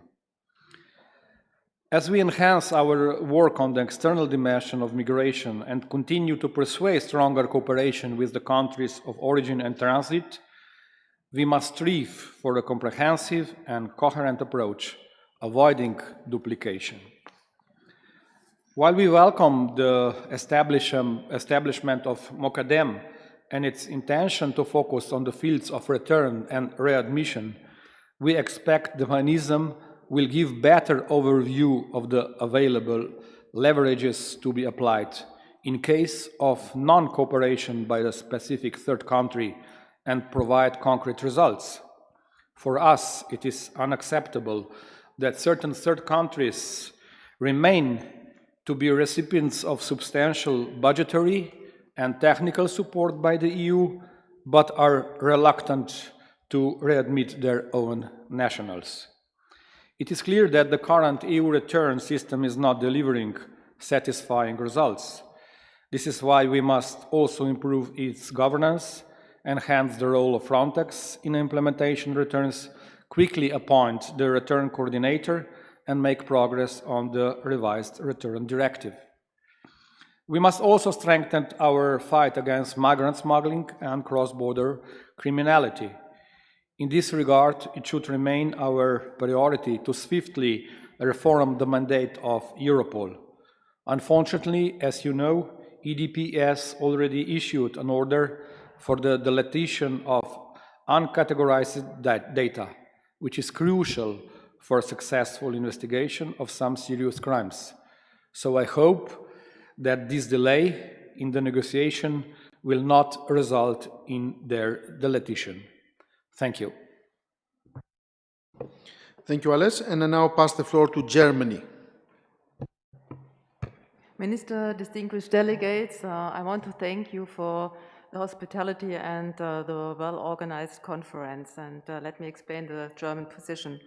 The Schengen area, an area without controls and internal borders, is one of the biggest achievements of European integration. This is an area of free movement can only be granted if the compensatory measures are fully functioning. These include a common asylum policy. The situation at the borders of Belarus with Latvia, Lithuania, and Poland in the past year showed once again that there is an urgent need to decisively advance the reform of the common European asylum system in order to implement a fair, efficient, and crisis-proof common asylum system in Europe. And Germany supports the approach of the French Council Presidency to progress the CS reform step by step. We support the Presidency's approach to more solidarity with the external border states by discussing first financial and operational measures, second, return support and improvements, and third, reception efforts. In parallel, measures to effectively reduce irregular secondary migration must be agreed upon, and agreed on the Eurodac regulation and the screening regulation would be important. And I want to emphasize Germany is a main destination country for illegal migration and smuggling. In 2021, the instrumentalization of migrants had a major impact on the significant increase in smuggling to Germany. To respond effectively to possible similar future events, it is important, as we saw in the last month, that the EU stands together, speaks with one voice, and acts in a coordinated manner. Border protection is one important measure in the toolbox, while at the same time protecting the dignity and human rights of migrants and respecting the European asylum laws must be guaranteed. This balance is key for Germany. European Border and Coast Guard Agency Frontex is the key operational element for the joint protection of the EU external borders. Therefore, it is important that affected member states accept the support of Frontex. And additionally, we need to strengthen our support for countries of origin, including legal pathways and an important instrument in our cooperation with third countries to provide sustainable livelihood for migrants in their region and remove incentives for illegal migration. And I think you have heard we prefer a comprehensive approach. Thank you for your attention. Thank you so much, and I now pass the floor to Slovakia. Thank you very much. Dear colleagues, first of all, let me thank my partners from Austria, Cyprus, Greece, Poland, and of course Lithuania for initiating and holding today's conference. In my opinion, regarding the events of the past month, the issue of migration as a hybrid attacking tool and the matter of border management presently deserve increased attention. We need to address these issues more intensely to create joint working and efficient system via which not only will we react to just emerged crises, but rather effectively forestall them. We consider using the issue of migration for political purposes on behalf of the Belarusian regime to be extortion of the European Union. We need to condemn that and suppress to prevent the situation from repeating. The Slovak Republic has long been advocating the European Union, its member states, needs to focus on proper external border control, including the support of growth of Frontex, quick activation of intelligence systems for performance of border control or implementation of travel permits. All the effective measures of the member states aimed at the fight against illegal migration and external border protection need to be financially supported on the level of European Union. Regarding the Schengen Border Code, it is one of the most important recent proposals. Its goal is to uniformly and effectively regulate performance of border control at internal borders. Concerning the introduction of internal border control, this tool should be applied only as a last option, only in inevitable occasions. In our opinion, in terms of external border control in the member states, all the elements should be more effectively applied in national strategies of integrated border management, emphasizing even greater uniformization of the European approach. We consider employment of the most modern security means and sufficient numbers of trained personnel to be one of the top priorities. In the new proposed institute in the Schengen Border Code, attention is being paid to the issue of surrender procedures of illegal migrants between the member states, which can have a substantial impact on the further cross-border cooperation between the member states. Cooperation between states while dealing the secondary migration is important. However, its principal goal should be implementation of effective returns of migrants to their homeland and not transfer among the member states. Illegal migration should be solved, especially in the countries of origin of illegal migrants. The essential means are, in my opinion, intense cooperation and effective assistance for countries of origin in order to focus our intention on prevention and seize migration waves before they emerge, which is the best way to protect our mutual external borders. Thank you very much. Thank you, Roman. Now I pass the floor to Bulgaria.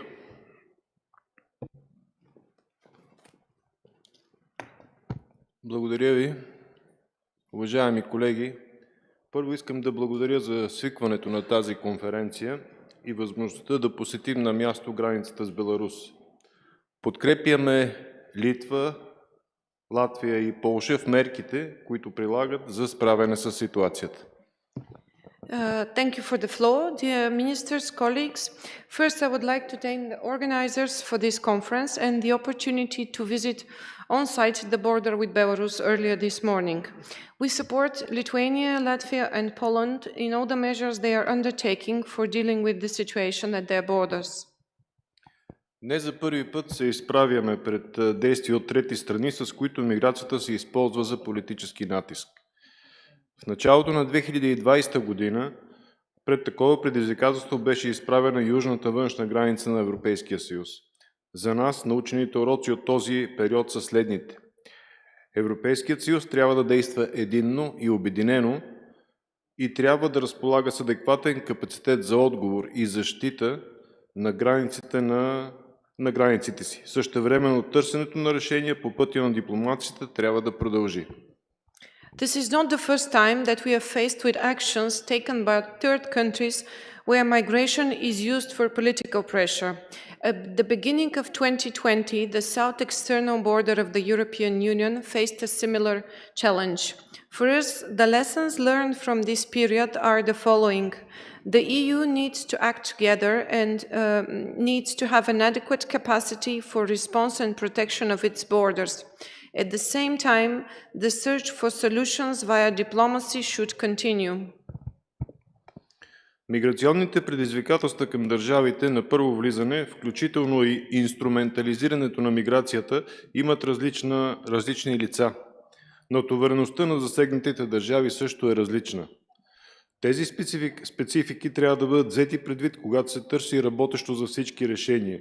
Необходимо е да се адресират всички сектори от външните европейски граници, което налага отчитане на конкретните заплахи, географските особености и вида на граници, както и практиките на държавите, прилагани за управление на границите.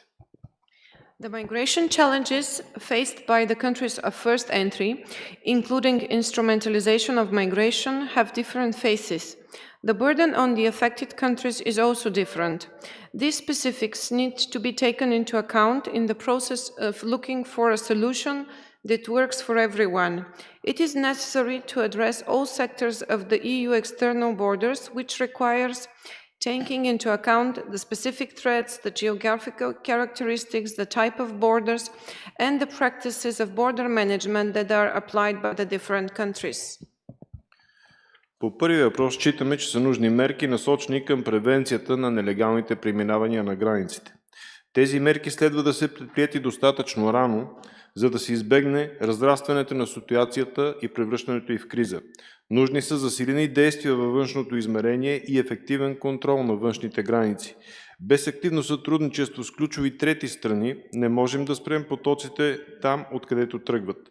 Без силни граници няма как да спрем незаконното им физическо преминаване. Гарантирането на сигурността на границите е товар, който трябва да бъде споделен. За силни граници е нужна навременна и достатъчна финансова подкрепа, която да подпомогне прилагането на адекватни инструменти за наблюдение на границите. Опитът на България показва, че физическите съоръжения са най-ефективният инструмент за спиране на потоците и в този смисъл бихме искали Европейската комисия да ги разпознае като мярка за наблюдение на границите и съответно да допусне финансирането им. On the two questions in the document that was distributed. On the first question, we believe that what is needed are measures directed towards prevention of illegal border crossings. These measures should be taken early enough in order to avoid the spread of the crisis situation. We also need strengthened actions in the external dimension and effective control of the external borders. Without an active cooperation with key third countries, we cannot stop the flows in their places of origin. Without strong borders, there is no way to stop the illegal crossings of the border. Guaranteeing the security of the borders is a burden that has to be shared. For strong borders, we need timely and sufficient financial support, which will facilitate the implementation of adequate instruments for border surveillance. The experience of Bulgaria shows that the physical barriers are the most effective instrument for stopping the flows, and in this sense, we would like the European Commission to recognize them as a measure for border surveillance and respectively to allow their funding.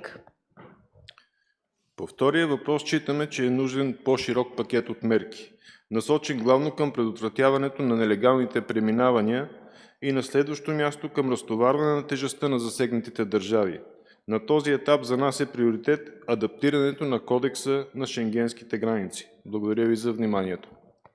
On the second question, we believe that a wider package of measures is needed directed mainly towards prevention of illegal crossings and secondly towards lessening the burden on the affected countries.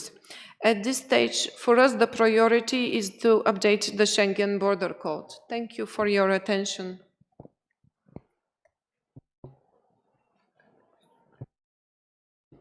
Thank you, Bulgaria. Now pass the floor to Byron from Malta.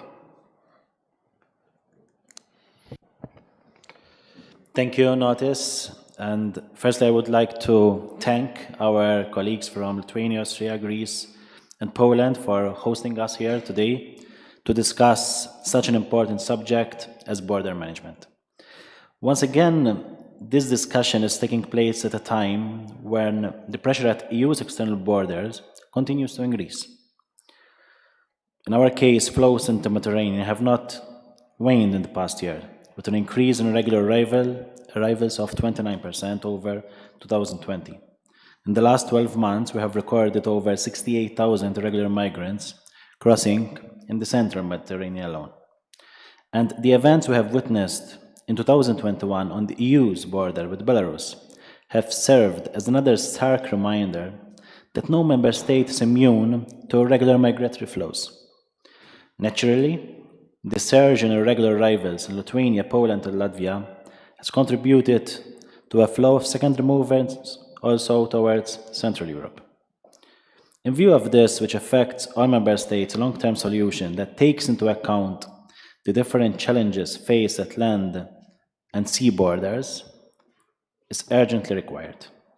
Each route has its own specificities and that need to be considered. However, sea borders bring about certain challenges that necessitate tailored solutions. This morning we had the opportunity to visit Lithuania's border with Belarus, which is the European Union external land border with Belarus. I wish to commend the efforts of Lithuania, Poland, Latvia for their efforts to secure our borders and reduce the number of irregular entries into Europe. Unfortunately, however, as in our case, with sea borders, we cannot build physical barriers. We are dealing with persons at risk of losing their lives, men, women, children at risk of drowning, if we fail to rescue them and bring them to shore on time. Our borders, the Mediterranean borders, are the European borders too. Therefore, urgent solutions are required to replicate the results registered at the border with Belarus in order to reduce sea arrivals.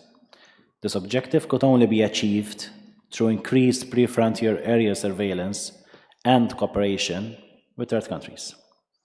In this respect, a distinction is needed between hybrid threats and other migratory flows.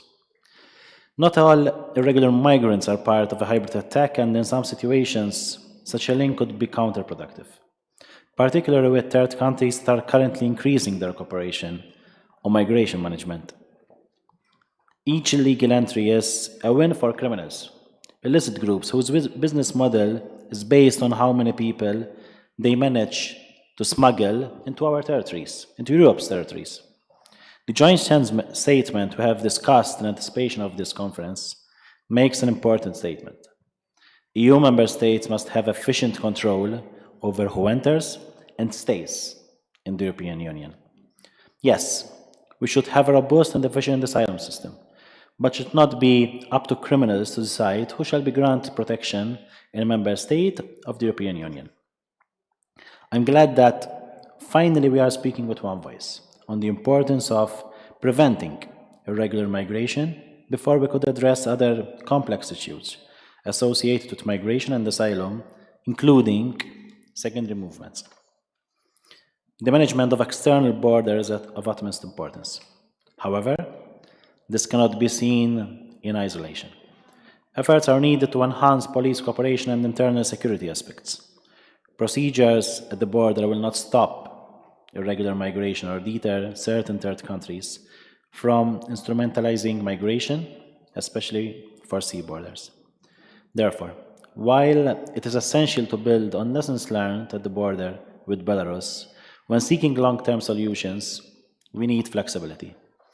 We need to ensure that tailor-made measures can address various situations of instrumentalization. This is also true for border surveillance, whereby we are facing criminal smuggling groups who constantly aim to be one step ahead of the law enforcement authorities. Similarly, we continue to stress that internal border controls and secondary movements should not be linked. Member states at the external borders cannot afford a situation where internal border controls are reintroduced because of an influx of migrants. Member states at the external border already face the burden of irregular migration, and we should not be penalized for fulfilling our legal obligations, in our case for saving lives at sea. Saving people's lives cannot be considered the same as irregular entries caused by shortcomings in the migration procedures. Thankfully, all of us seem to be on the same page with regards to the prevention of irregular entries. It is now crucial to give equal importance to different routes to Europe which are exploited by people smugglers. Measures need to take into account the different challenges at land and sea borders. We cannot afford to normalize the illegal entry of tens of thousands of individuals in the EU's territory every year, especially when one considers that a high percentage of the individuals entering the EU illegally are found not to be eligible for protection. Our concentrated effort, the contributions of Member States, and support of the Commission have resulted into less irregular arrivals from Belarus. I hope that we can join forces once again to deal with the same issues at other parts of the EU's external border, in the interest of all Member States, the security of our citizens, and the integrity of the Union's borders. Thank you. Thank you, Byron. And now give the floor to Spain. Elena. Thank you, Minister. Good afternoon, Ministers, Commissioner, dear colleagues. We have a significant number of positions that we share on borders and migration despite our different challenges. And it's also a fact that the migratory pressures we face are quite unique, as well as our neighbors and countries of origin of irregular flows. In most of the GHA's councils, Spain has shared its experience. Today, we are still confronted to increasing difficulties, although our neighbors cooperate with us in the fight against smuggling and human trafficking. In our case, the reasons behind irregular arrivals are structural, mainly structural. Most of the entries, irregular entries, occur by sea, and we all know that at sea there are no migrants, but people in need of rescue, almost in the Atlantic and in the Central and Western Mediterranean. Additionally, we have the only two EU land borders with Africa, and we also have experienced recently also irregular arrivals by planes, by air, and we welcome the new initiatives of the Commission regarding this new challenge we face. For sure, we are a frontline member states regarding migratory issues. This is a reality that it's not exclusive to Spain. We also share a lot of these challenges, the same ones, and most of them somehow different with our partners of the Med5, Italy, Greece, Malta, and Cyprus. It's clear for Spain that the migratory routes and the modus operandi are growing while preserving the traditional ones. That's why we share the need to develop a toolbox with political, legal, operational, and financial instruments adapted to the new challenges. What seems to be evident for us is that if the situation regarding the EU external border with Belarus is now better than months ago, that it's mainly because of the external dimension initiatives mobilized. After today's visits, perhaps I need to add the weather conditions that are also very important. Only with internal EU measures, including the border ones, no human pressure can be avoided. This is the Commissioner Johansson that has put this message this morning, and we fully share this experience. It's true. Only with EU border measures, we cannot reach what we want. The Schengen Border Code, nor the new pact on asylum and migration can solve our main challenges on migration. The greater efforts will have to be made outside our borders. That is why EU migration policy must be geared towards prevention as the way to reduce migratory pressures in frontline member states. It will also contribute to avoid secondary movements, we share as a priority also, and to reduce the overload on international protection, on our international protection systems, as well as minimize the difficult forced return, and above all, avoid the loss of human lives. Since 2006, when Spain faced its first major migratory crisis with the irregular arrival to the Canary Islands in a very short period of time of more than 40,000 migrants, the pressure of irregular migratory flows remains constant in our case. Our main conclusion remains without changes. We need a reinforced EU commitment in prevention measures, including the GHA agencies. We need to work with and in third countries.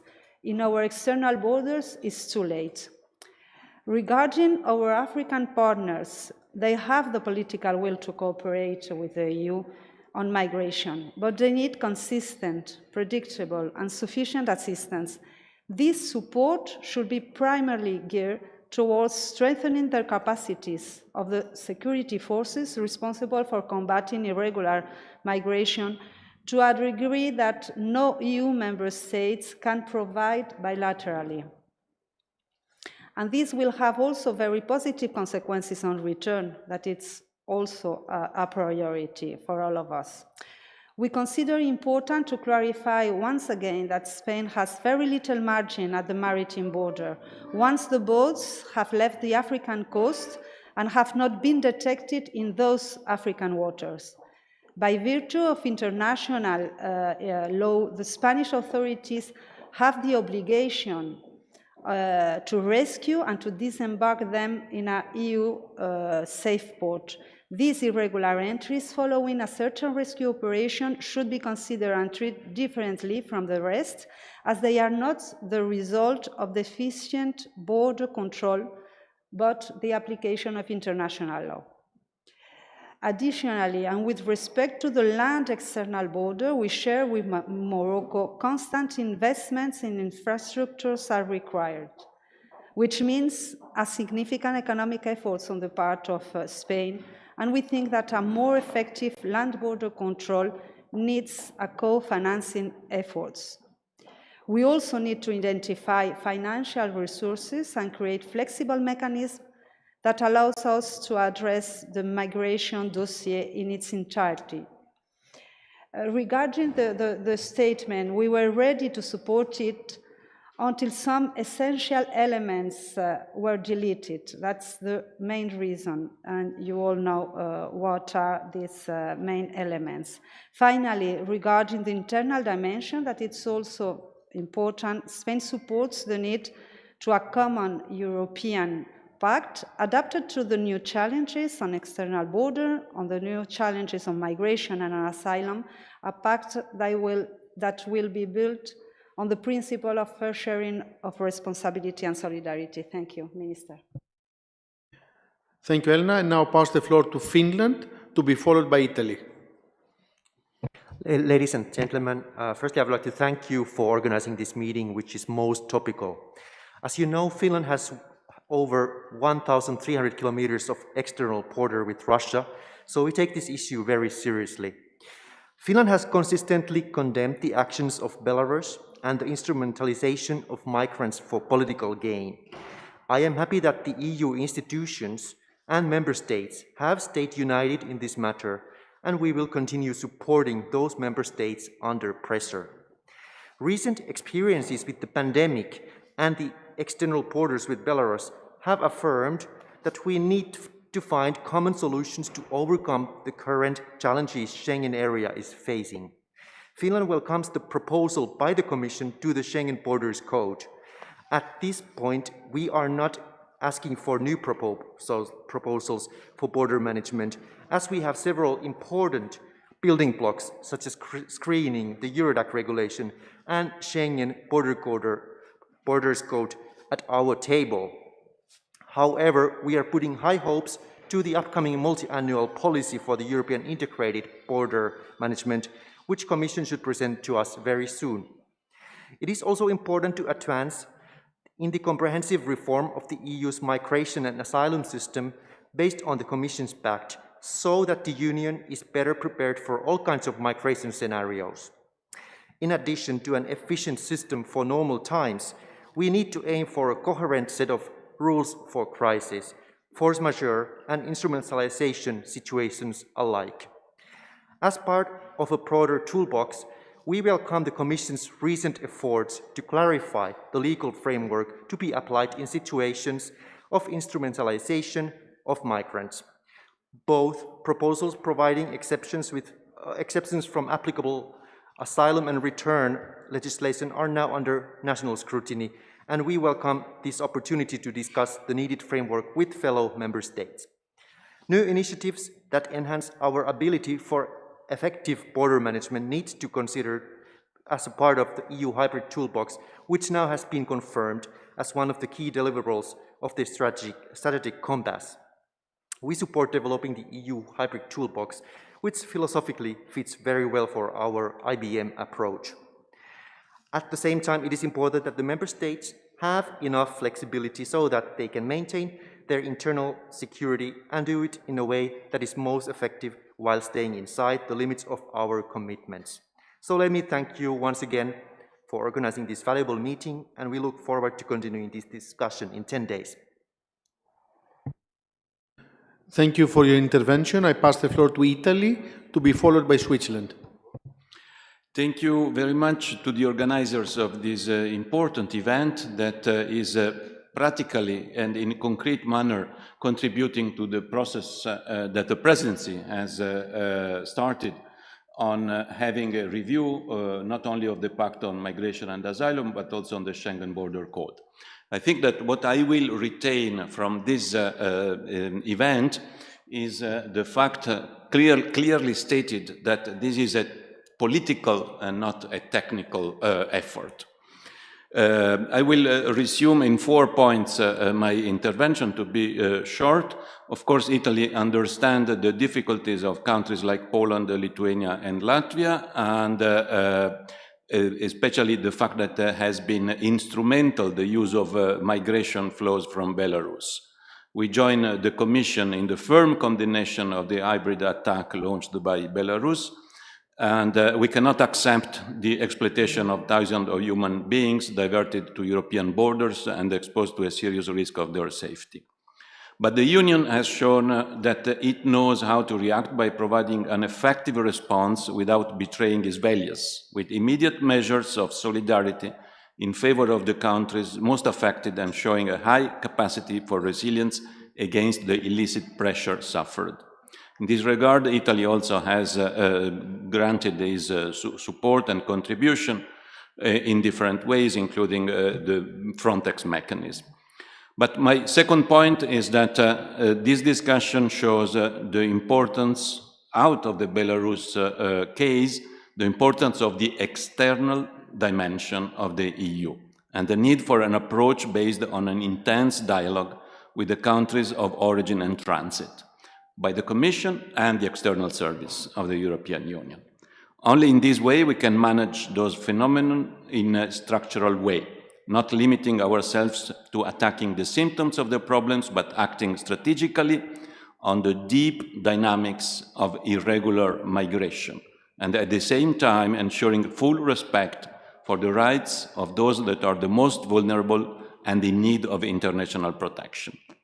This is an approach that must be used also for the Mediterranean and the countries of North Africa, for which effective and operational migration partnership must be implemented as soon as possible, accompanied by concrete financial resources as clearly established in the conclusions of the councils in June and October of last year.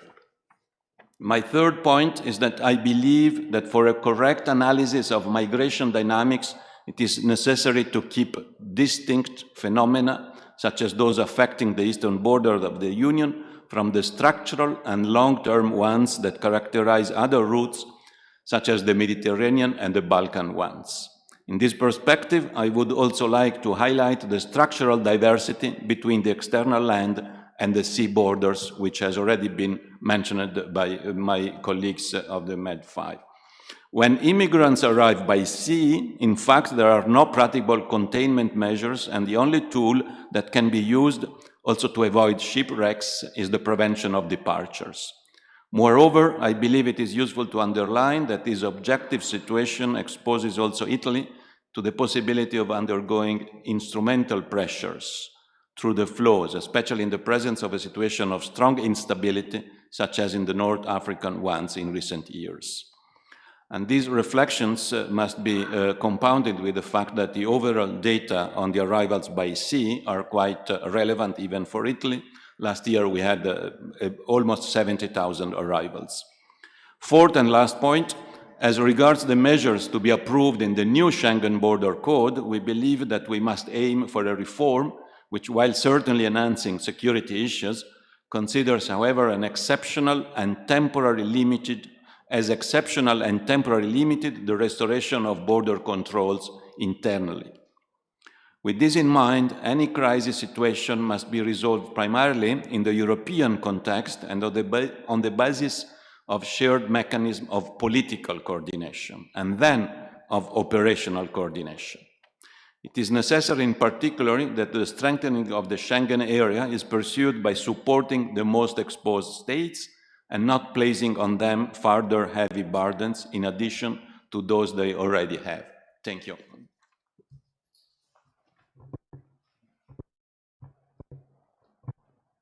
Thank you, Ambassador. I now pass the floor to Switzerland, to be followed by the Netherlands. Dear ministers, dear colleagues, I would like to thank the organizing governments for this very important conference. Efficient border procedures at the EU external borders is a key aspect of border management. This should be combined with efficient return activities and closer cooperation with countries of origin and transit to tackle irregular migration. Preventing secondary movements within the Schengen area is a priority for Switzerland. The causes for secondary migration flows include, amongst others, deficiencies in the Dublin system and lengthy asylum procedures. The revision of the Schengen Borders Code represents a chance to develop new instruments at the internal borders to reduce irregular secondary movements. However, we will certainly have to discuss in detail whether the instruments contained in the new proposal are sufficient in practice to achieve the desired effect. It remains clear that we also need a comprehensive reform of the European asylum system. Thanks to a more resilient and fair system, we should be able to deal with future crises. Switzerland can only encourage EU member states to intensify their efforts to find an agreement on the different elements of the proposed reform. We are convinced that only a gradual and pragmatic approach will enable us to move forward. Let me assure you that Switzerland stands ready to contribute in a constructive spirit to the upcoming discussions. Thank you. Thank you so much. And I'll give the floor to the Netherlands, to be followed by Romania. Thank you. I wish to thank our Lithuanian host for the interesting visit this morning, where we could see the management of the Union's external borders in practice. That so many countries are here today is a symbol that we feel your pain. As you said this morning, you are not alone. It's clear that the European external borders are under migratory pressure. There are the orchestrated attempts to use irregular migrations for political purposes against our union by Belarus. There are the troubling developments in the Channel, and there are the, again, increasing attempts to cross the Mediterranean come to mind. These causes pressure on many member states. We also see very significant secondary movements within the EU. In the Netherlands, for example, during the period January 2020 Until June 2021, 75% of asylum applications are a Eurodac hit in another member state. And the persons entering the Netherlands without prior registration elsewhere, for the most part, entered from a neighboring member state. And this shows our borders and registration is not watertight. This threatens the function of Schengen area. In order to safeguard our open Schengen zone, we need to know who enters the Schengen zone and conducts proper screening and registration. And we need to make sure that free movement is reserved for those who qualify for free movement. Only then we can keep our Schengen area safe and internal borders open. I wish to highlight, Mr. Chairman, 4 points. First, in order to come to robust management of the external borders, the Netherlands believe the EU should focus on preventing irregular border crossings and secondary movements. Crossing need to occur in a controlled way and take place as designated border crossing points. This demands an integrated border management approach containing measures that can range from increased surveillance and, where relevant, physical barriers to strong support from Frontex. Respect for fundamental rights when guarding the border and preventing crossing is essential. The EU is a community of values and a community of law, and European and international commitments are made to be respected, such as respect for the principle of non-refoulement and access to an asylum procedure. Which brings me to my second point. Using the hotspot concept, there should be a swift screening procedure to identify and register these country nationals that irregularly cross the external border. This is no new idea, rather the introduction is a long overdue. A quick border procedure should follow to determine a person's status and the while in a controlled setting. This is needed to fast-track evidently unfounded asylum applications, work on their return, and send the message that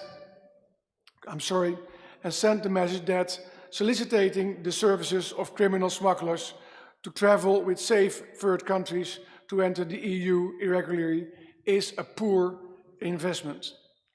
Screening and border procedures are an indispensable part of our border management, and clearly member states at the external border should be fully supported in this in operational and financial matter by other member states through the agencies. Thirdly, our effort should start at the external border. Shouldn't start at the external border. Excuse me. We need a whole-of-route approach. I want to underline that our coordinated and multi-phased response towards Belarus and countries of origin has been successful. This should serve as an example in our dealing with important countries of origin and transit. As we speak with one voice, results can be achieved. So we should not only focus on border management, but also on preventing departure and identify our approach to tackle migrant smuggling. Lastly, I set out 4 points. Instead of pondering on additional legislative proposals, I wish to underline the good proposals of the Commission that are already on the table to move forward on this important issue. For example, the proposal for a new Schengen border code and the proposal to address situations of instrumentalization in particular. And I believe these texts provide excellent base for further discussion. And of course, the pact on migration and asylum. I fully support the efforts of the French presidency to bring forward this pact in a gradual manner, step by step. And strengthening our external borders should be an important part of this approach. Thank you, Mr. President. Thank you, Eric, and welcome. I now pass the floor to Romania, to be followed by Denmark.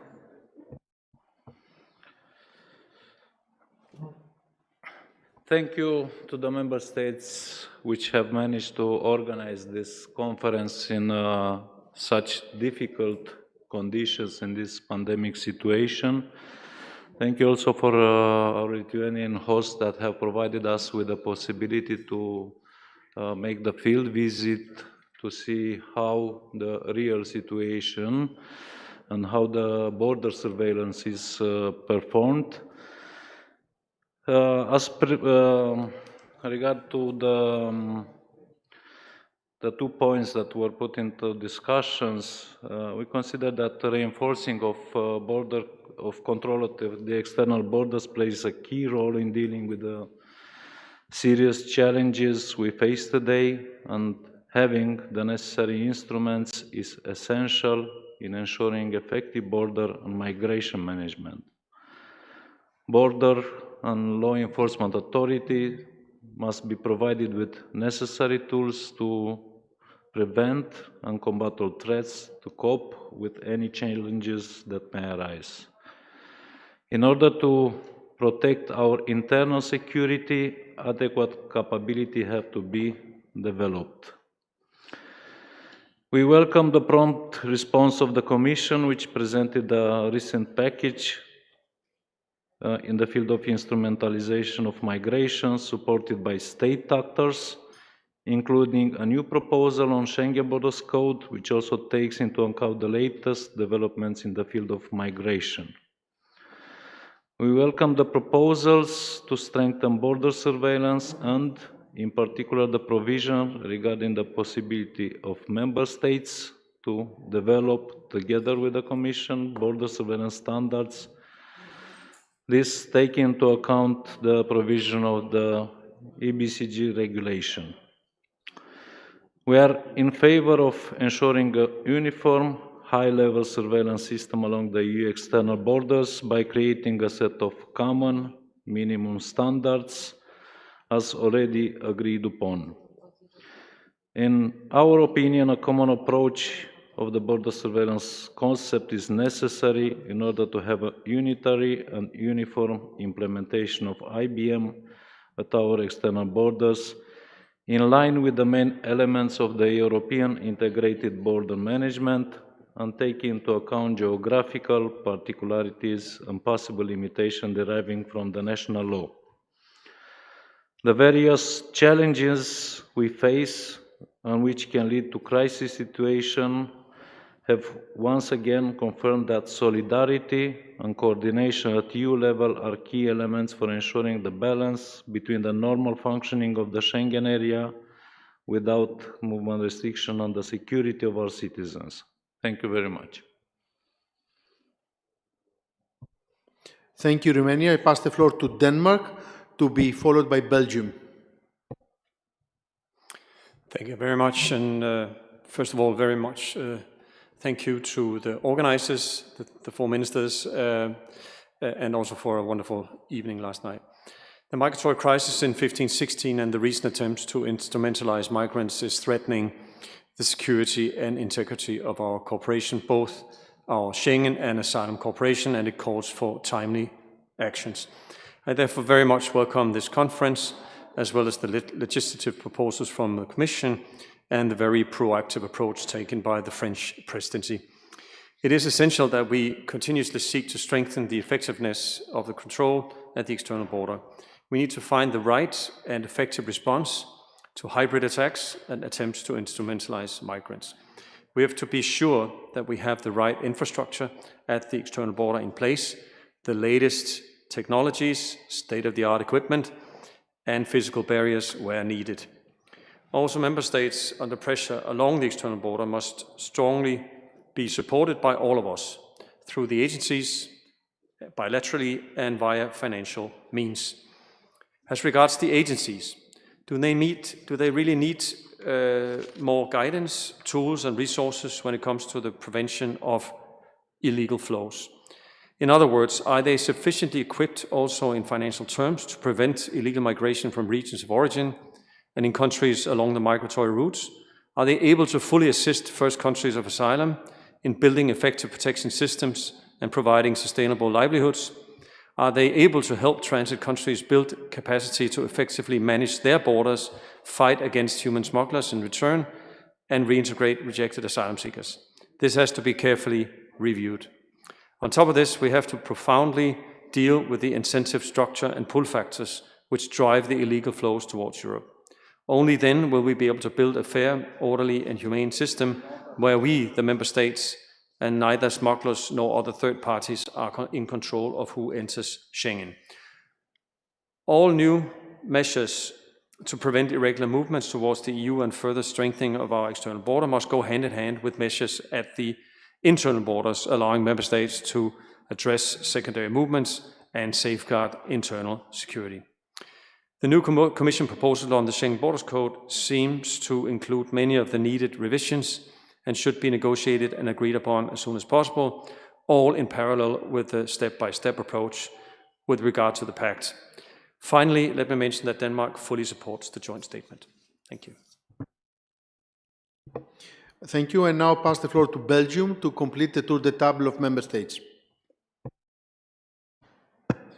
Thank you very much. Last but not least, I hope you don't have a flight to catch. I think it is the case, so I won't be long. First of all, I want to thank Lithuania for the invitation. Well, actually, it's not an invitation. I think it's our duty to be here. It's a duty to be here knowing that we have faced some difficulties. We knew already a few years ago that the borders of Greece are the borders of Belgium. I think we faced the last weeks and months that the borders of Poland, Lithuania, Latvia are also the borders of each of us and also of Belgium. So being here today was our duty. We need to show strength together, making sure that those who want to instrumentalize migrants do not receive the liberty to do so. Now, I want to share a secret with you. When I was discussing the next council meeting, I told my diplomatic advisor, don't write a speech for me, because I won't say anything on the next council. I was planning not to say anything because I thought the last council, where we were all ready and prepared to move forward, to do something about Eurodac, making sure that we take the next step, I thought this is the beginning of a new story.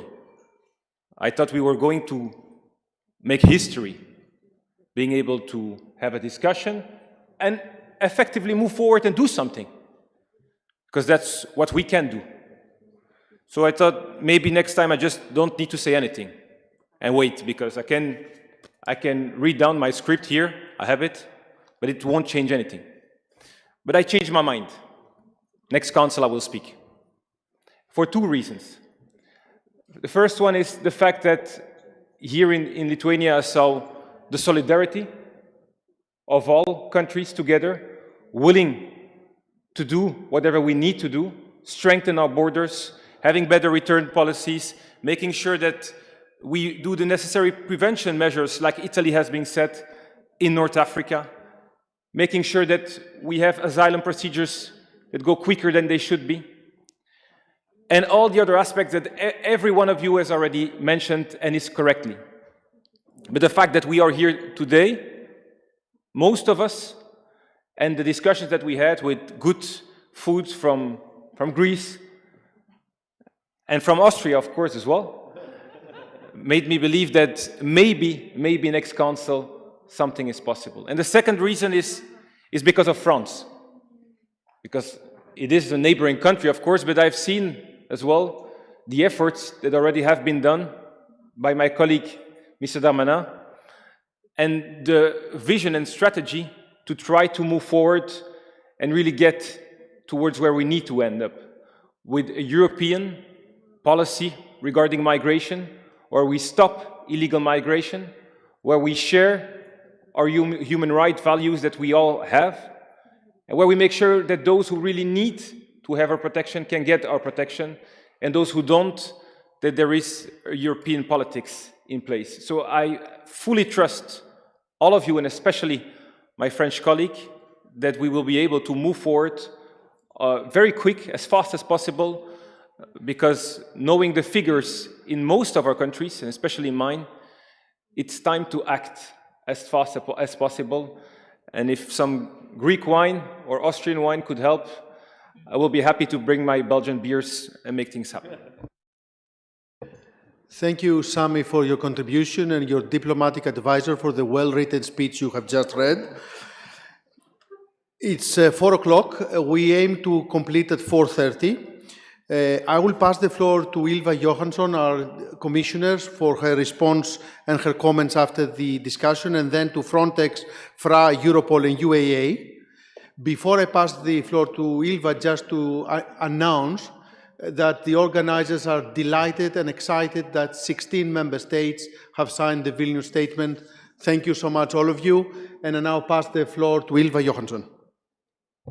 Thank you very much. I've been listening to you, and I hear a lot of you asking the Commission to finance walls or fences. And I must say that I have a little bit the impression that you think that EU funding is unlimited. It's not.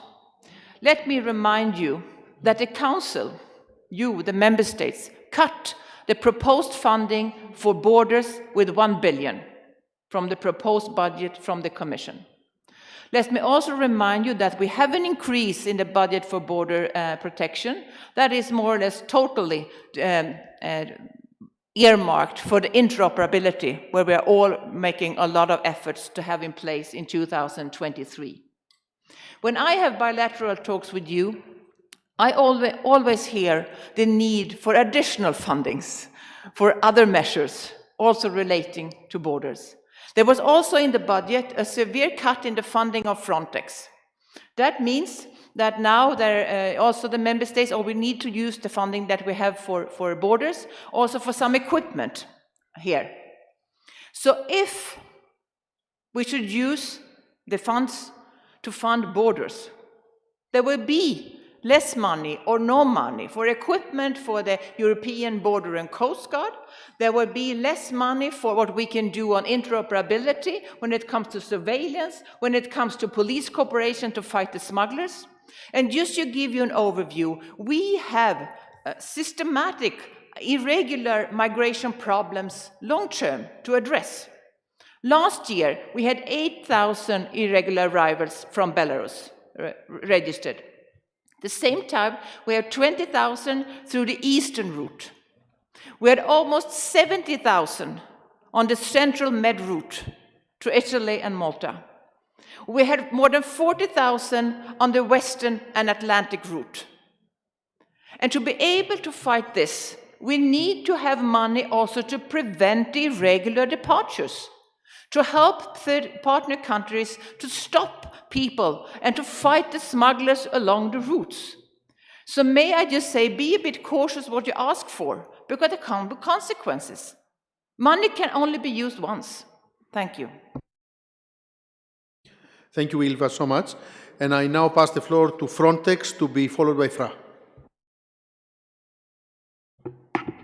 Thank you very much, Mr. Chairman, Ministers, Commissioner.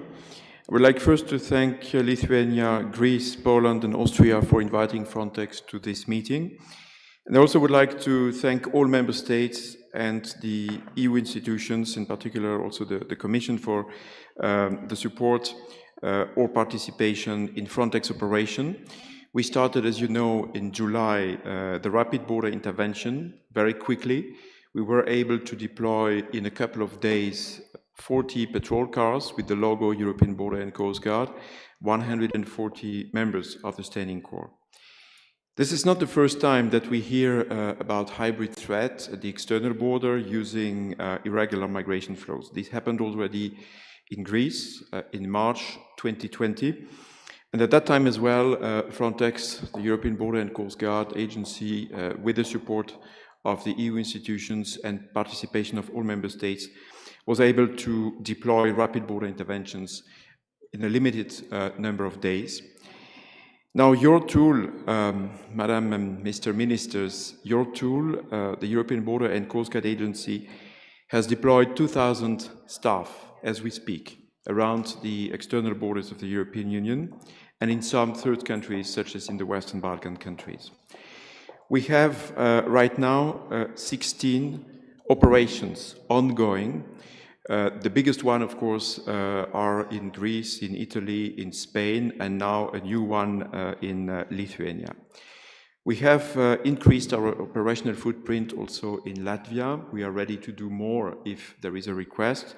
And we have also granted the support to Poland for return, for example, and also we have provided satellite pictures. So this is our contribution to addressing the situation around Belarus at the EU external border. You can count on this tool, the Standing Corps, at air borders, at land borders, at maritime borders, in the area of return.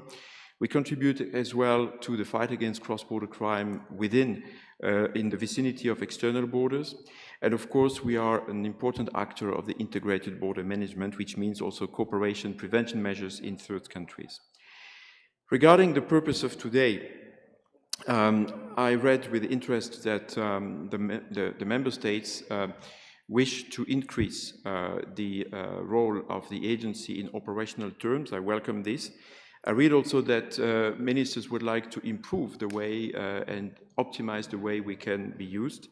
And we welcome, of course, what we can learn from operational, from logistic experience of member states. There is perhaps one expectation from an operational perspective, and this is a topic that has been discussed, is the legal clarification when there are difficulties to interpret different provisions. The Schengen Border Code saying that illegal crossing of external borders, let's say that crossing the borders between the border crossing point is illegal. We also know that, on the other hand, there is a right to access to international protection. The agency Frontex has not the power nor the legitimacy to assess the legal compliance of national law of our member states with the EU legislation. But it's important if clarification are given, and also if there are apparently sometimes difficult interpretations of different EU provisions. But with the hybrid threat and the geopolitical situation, there is one more step. And this is also what we could see this morning, that we have the European uniform with handguns. We have EU public agents present at an external border which is geopolitically sensitive, which means that we can also become a political target as the European Standing Corps, as Frontex. So my appeal would be that if there are legal clarification for the member states, we need also legal clarification for the EU agencies. Thank you very much, Mr. Chairman. I thank Frontex, and I give the floor to Fra, followed by Europol. Thank you very much, Chair. Thank you for inviting Fra to this conference on border management. Let me start by underlining that the instrumentalization of human suffering for political ends can never be acceptable. Regarding your first guiding question, let me highlight some specific consideration from the perspective of fundamental rights. First, any measure to protect our external borders more effectively must fully respect the fundamental rights of migrants as well as those of the local populations. Second, any measure to improve border protection must respect Article 4 of the Schengen Border Code, which requires border control activities to fully comply with the requirements of the 1951 Refugee Convention and the obligations related to access to international protection, in particular the principle of non-refoulement.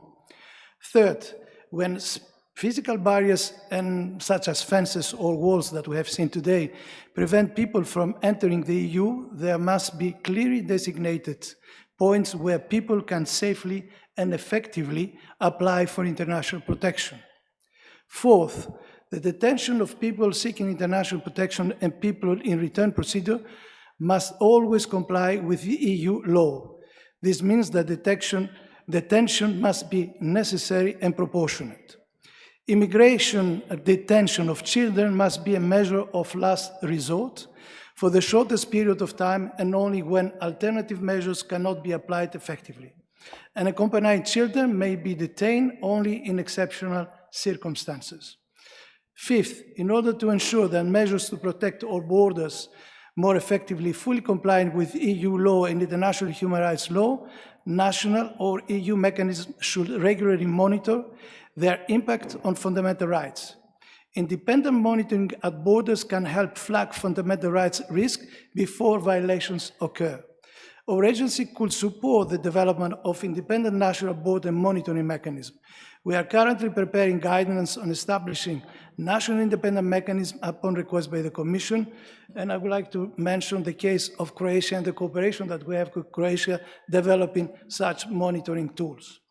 Regarding your second guiding question, we consider that any legislative initiative needs to comply with fundamental rights in international law.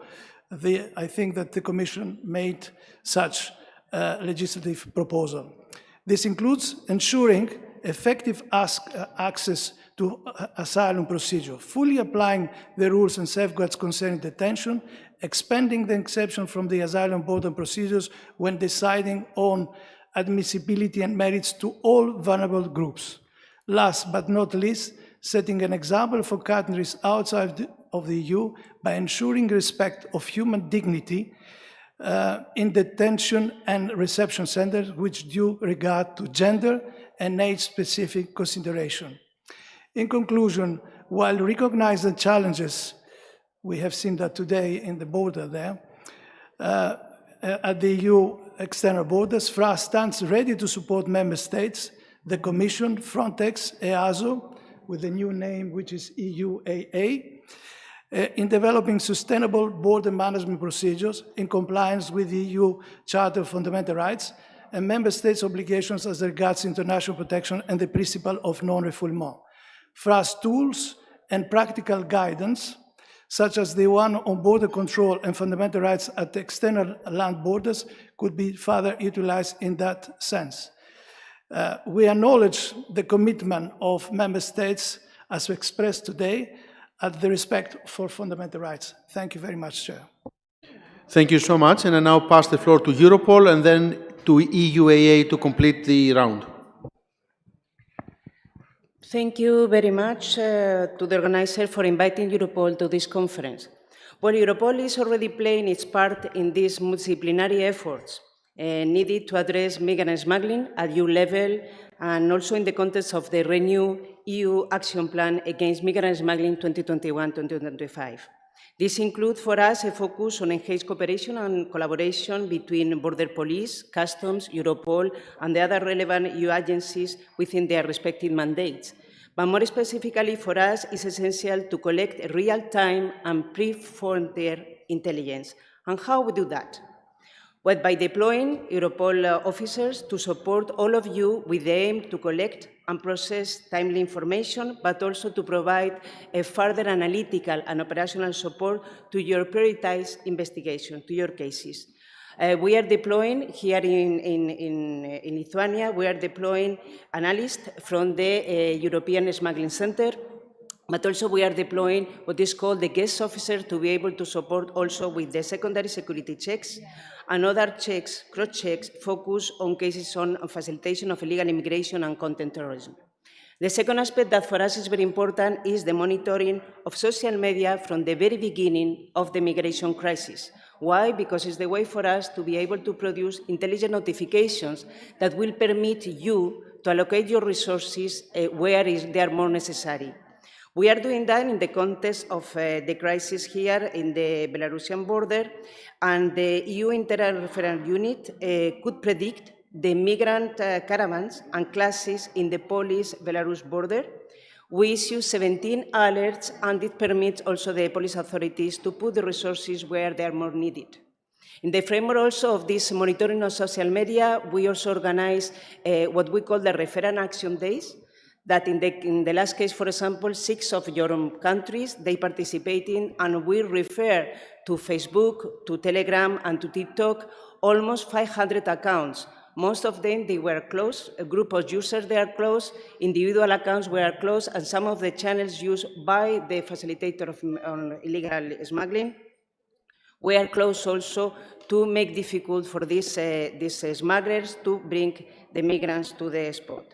The third active for us, the third aspect is activating what we call the specific expert networks. And we are talking about creating operational task forces. What we do here is, together with you, of course, we put together the countries that are more concerned by the crime phenomena, and we share in a specific environment the information that will permit to identify the organized crime group that they are behind the crimes, and also the more important is to identify what we call the high-value targets. 2 operational task forces, they are already in place now, and I would like to mention, one of them is Operational Task Force Flow, that is created by Lithuania, Latvia, Estonia, Poland, Germany, and Finland. In the framework of this investigation, we have already more than 20 high-level investigation cases that they are managed by the task forces. It's very important for us also the secondary movement that has been already mentioned here several times. And in this case, let me give you an example that also we are working very close with the German authorities and to support some of the investigations that they are focused on the secondary movements. And also 26 investigations are open there. Another example of this creation, activation of specific networks is already in the English channel with the Operational Task Force June, that is led by France, Belgium, and United Kingdom, with the focus of the organized crime groups that they are behind the logistics supply and the facilitation of migrant recruitment for the crossing of the channel. Also 26 potential and priority cases, they are already identified in the framework of one of the tools that you are most using, that is the impact, in the joint operations small boats, where France, Belgium, UK, Germany, and Netherlands, they are cooperating together. But what else we can do? First, from our opinion, it will be important to consolidate and expand the model of the guest officer. Needs to be explored, since they have developed with host states some high-profile investigations. We also believe, as I mentioned before, that the secondary movements, that they are rather complex and cover many different actors, need to be also focused, with the need to improve the intelligence picture to determine the scale of organized migrant smuggling within the EU overall, and to achieve that, it's important to improve the information flow between all the law enforcement actors. And finally, we should also not lose sight of focusing efforts on combating documentary fraud and visa fraud and ensuring systematic financial investigations, which will also point us in the direction of high-profile criminals involved in migrant smuggling. So we appreciate the support that is given to the agencies here also in the declaration, and of course we remain ready to continue supporting member states in this complex situation. Thank you. Thank you so much. And I now pass the floor to our last speaker, the European Agency for Asylum. Thank you, Minister. Dear Ministers, Commissioner, distinguished guests, thank you for the invitation to participate in this European Conference on Border Management, and I'm pleased to give some remarks from the perspective of the EU Agency for Asylum, formerly known as EASO, actually until 2 days ago. The recent decision to transform EASO into the EUAA is of particular importance at a time when asylum and migration still seems to be a rather divisive issue. Its entry into force, in a sense, is also a political signal from the EU as a whole that we want to work together. Of course, border management is not EUAA's mandate, but while the need to ensure effective border management is certainly crucial, as this conference clearly demonstrates, we must also have in mind the importance of the field of asylum when we discuss Border 2. While working on preventing irregular migration, we also need to provide protection to those who are entitled to it, in line with the applicable EU legislation. And the EUAA is ready to continue supporting Member States through permanent support, but also with operational support to those who request it. Just to give you a brief overview, we are now providing operational support to 8 Member States: Greece, Italy, Malta, Cyprus, Spain, Lithuania, Latvia, and most recently Belgium. And we expect that soon we will sign a new operating plan with another Member State. In total, last year only, our experts that were deployed on the Member States delivered more than 220,000 working days. So hands-on support was also our mission. The new regulation gives the agency a stronger mandate and will enable us to support Member States even more, with more flexibility, responding more efficiently to asylum needs across the EU. And in brief, we believe that we will be able to do more and better. We will also continue our work on external dimension, contributing to improving asylum and reception systems upstream. In fact, we are now finalizing a mapping exercise in relation to the region neighboring Afghanistan in order to identify where and how we can contribute in that region too. As we have learned over these years, asylum and migration are shared EU responsibility. Significant progress has been achieved toward a functional EU common asylum management system, and the EUAA remains available to continue supporting the negotiations relating to the Pact on Migration and Asylum, but also to support Member States to implement the new framework once it is agreed. Thank you.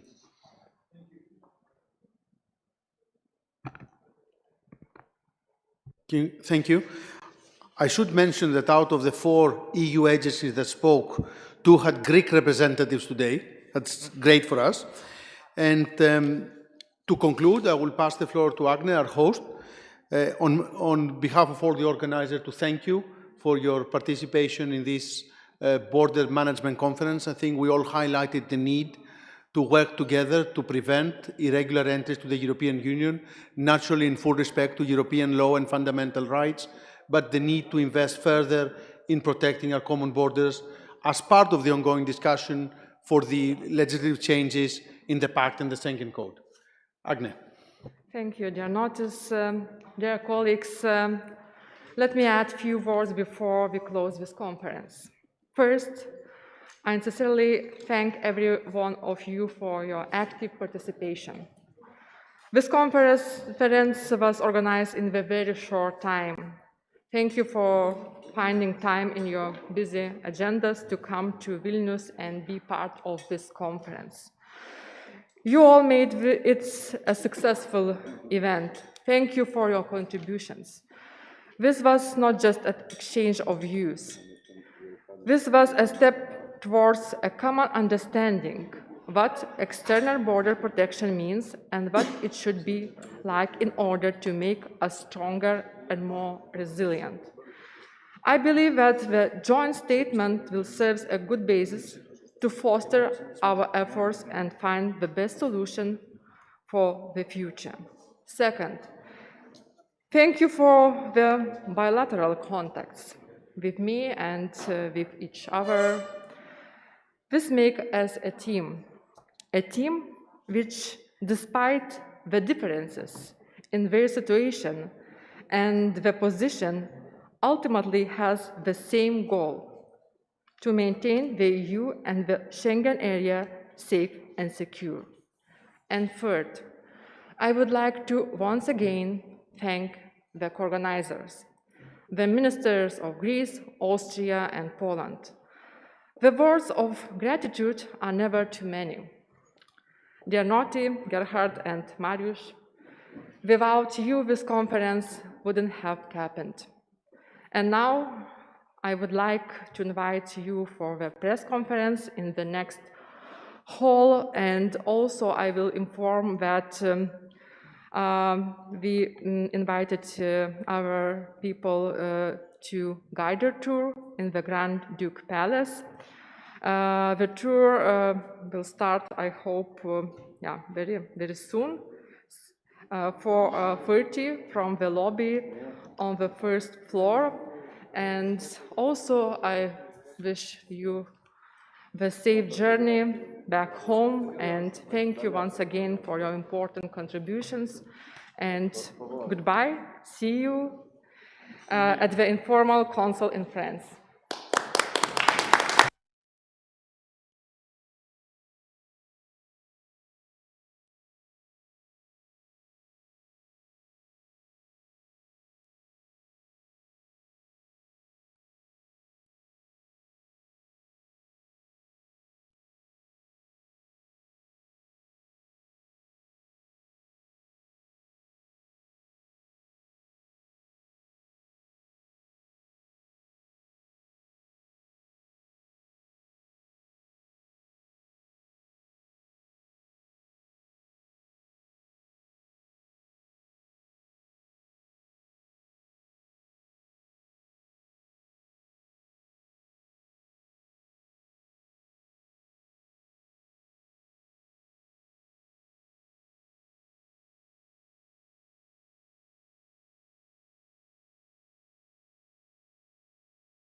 Dear colleagues, I'm glad to welcome you in the press conference of the organizers of a border management conference.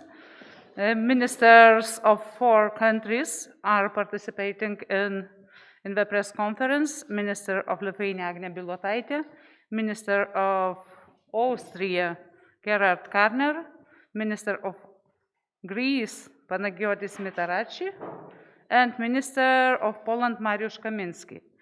First statements by ministers, later your questions. I invite Minister of Lithuania to begin the press conference. Thank you very much.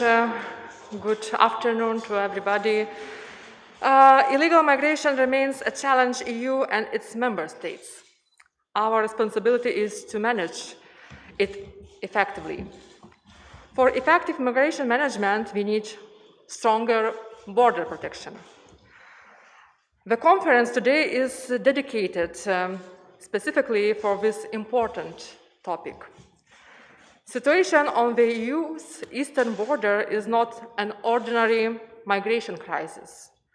It is a hybrid attack organized by the Belarusian regime using migration flows as an instrument for political pressure. Lithuania is doing its utmost to protect the EU community from unpredictable eastern neighbors. But traditional border control measures are no longer sufficient.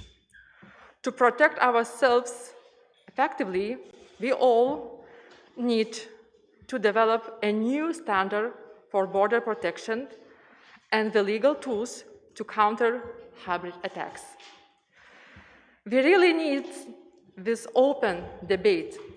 After it, we are even more certain about the necessary steps that need to be taken. I am grateful to the Austrian, Greek, and Polish ministers who helped to make this conference happen. And I believe that the conference on border management in Vilnius will be an impulse for concrete action. From the discussion that we today had, I draw these main conclusions. First, securing the external borders of the EU and the Schengen area is shared duty and responsibility. Only by properly controlling external borders we can prevent illegal migration, migrant smuggling, human trafficking, and threats to security and public order.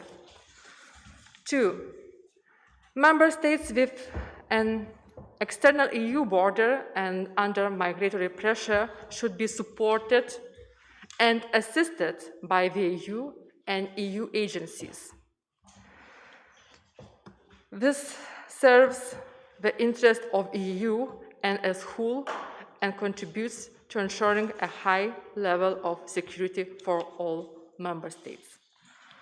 Third, in response to hybrid attack, we need to ensure a united European approach, the necessary diplomatic action, and the implementation of effective border protection measures, which may include installing physical barrier or developing other infrastructure. At the same time, we must strike a balance between ensuring the security and respect for human rights. 5, the migration crisis has exposed gaps in the existing EU legal framework. Changes are needed in the areas of border security, migration, and asylum, and we look forward to a constructive debate on the legislative proposal put forward by the European Commission. And last, we must also mobilize our forces, not only to secure the external border, but also to fight disinformation attacks. Thank you, Minister. Now, Minister of Interior of Austria, Gerard Karner, please.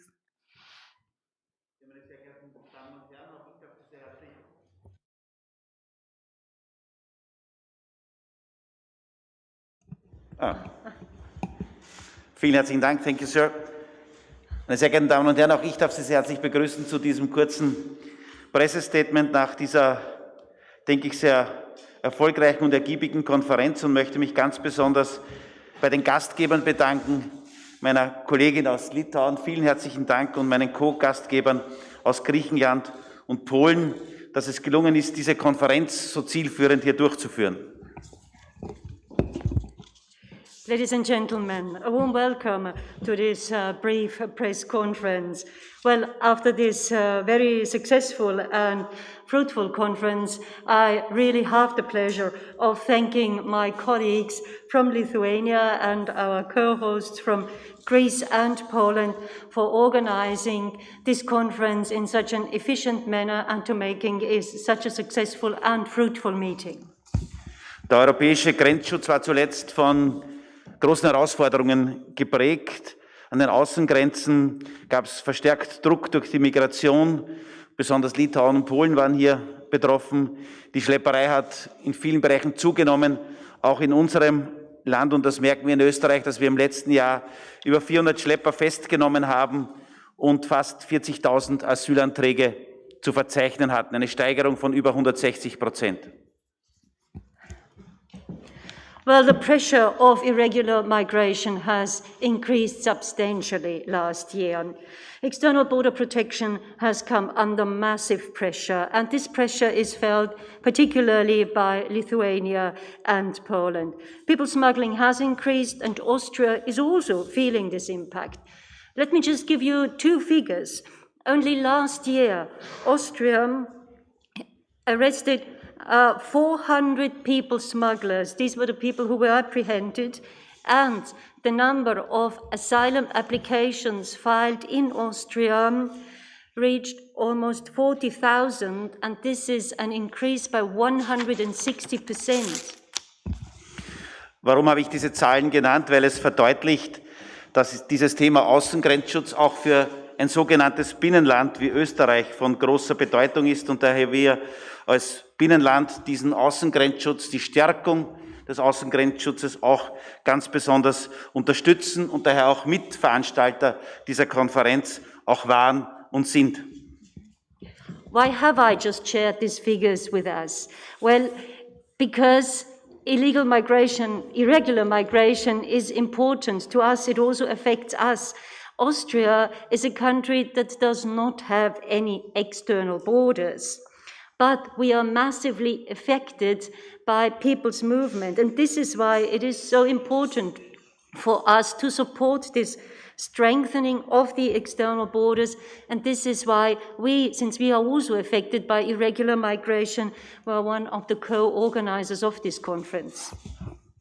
Daher lassen Sie mich kurz zusammenfassen, welche zentralen 5 Punkte aus unserer Sicht heute auch besprochen wurde und welche strategische Neuausrichtung wir hier auch festgelegt haben. Erstens robuster Grenzschutz, zweitens auch konsequente Rückführungen und damit verbunden strategische Kooperationen mit Drittstaaten, schnelle und effiziente Verfahren und fünftens der intensive Kampf gegen die Schlepper, die ihr Geschäft auf dem Rücken dieser illegalen Migranten letztendlich auch machen. Vielen herzlichen Dank. Let me briefly summarize the 4 key topics of today's meeting. First of all, I believe that we need to strategically reorganize the situation. So what is important? First of all, we require robust protection of the external borders. Then we, secondly, require consistent returns. This goes hand in hand with strategic cooperation with third countries. Fourthly, we require faster and efficient procedures. And fifth, we need to undertake an all-out effort to fight people smugglings. And because people smugglers, they do their dirty business on the backs of the people, of the irregular migrants. And this is something which is not acceptable. Thank you very much. Thank you, Minister of Austria, and now Minister of Migration and Asylum of Greece. Panagiotis Matarachi, please. Thank you so much.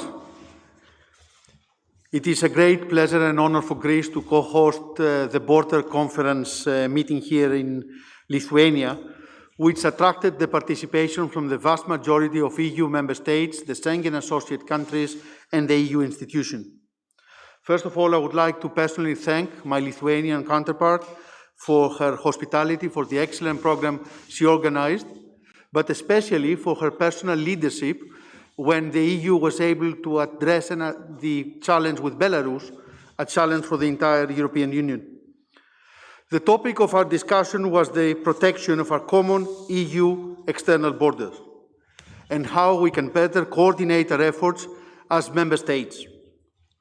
In order to become more resilient and prevent future migratory crises, like the one Greece also faced for several years in 2015, and like the one that Lithuania, Latvia, and Poland are currently experiencing, it is important that we put more emphasis in preventing illegal arrivals. In the current debate on reforming the Schengen Border Code, but also in the framework of the ongoing negotiation for a new pact on migration and asylum, the sovereign responsibility of border protection in terms of ensuring early prevention of illegal arrivals in the European Union is getting a new dynamic and becomes a key point of the discussion, alongside the need for the EU to provide tangible solidarity in the frontline member states. Our firm position, which is reflected in the joint statement signed by 16 member states of the European Union, the majority of member states, the one that we adopted today, is that border protection is critical for tackling the European migration crisis in order for the European asylum system to properly function, in order to be able to effectively manage the issue of secondary movements within the Schengen area. In accordance, of course, with our international obligation and in full compliance with international and European law. We need to be very clear on one thing. We're obviously not against migrants. We are against the smugglers. And smugglers cannot get to choose who gets to come and live in the European Union. Therefore, countries at the external borders of the European Union, like Greece, must have the ability to exercise proper control over the borderline, make use of all available technology tools, both at land and at sea, including by establishing physical barriers where needed in order to prevent illegal arrivals. And such physical barriers must become eligible for funding from the European Union. The EU has land and sea borders. Land borders can be protected by physical barriers and the use of technology. At sea, equivalently, we have the responsibility to protect our borders, ensuring protection of life at sea. Borders obviously cannot be differentiated according to their nature or topography, but they must be treated as an aspect of sovereignty. Thank you.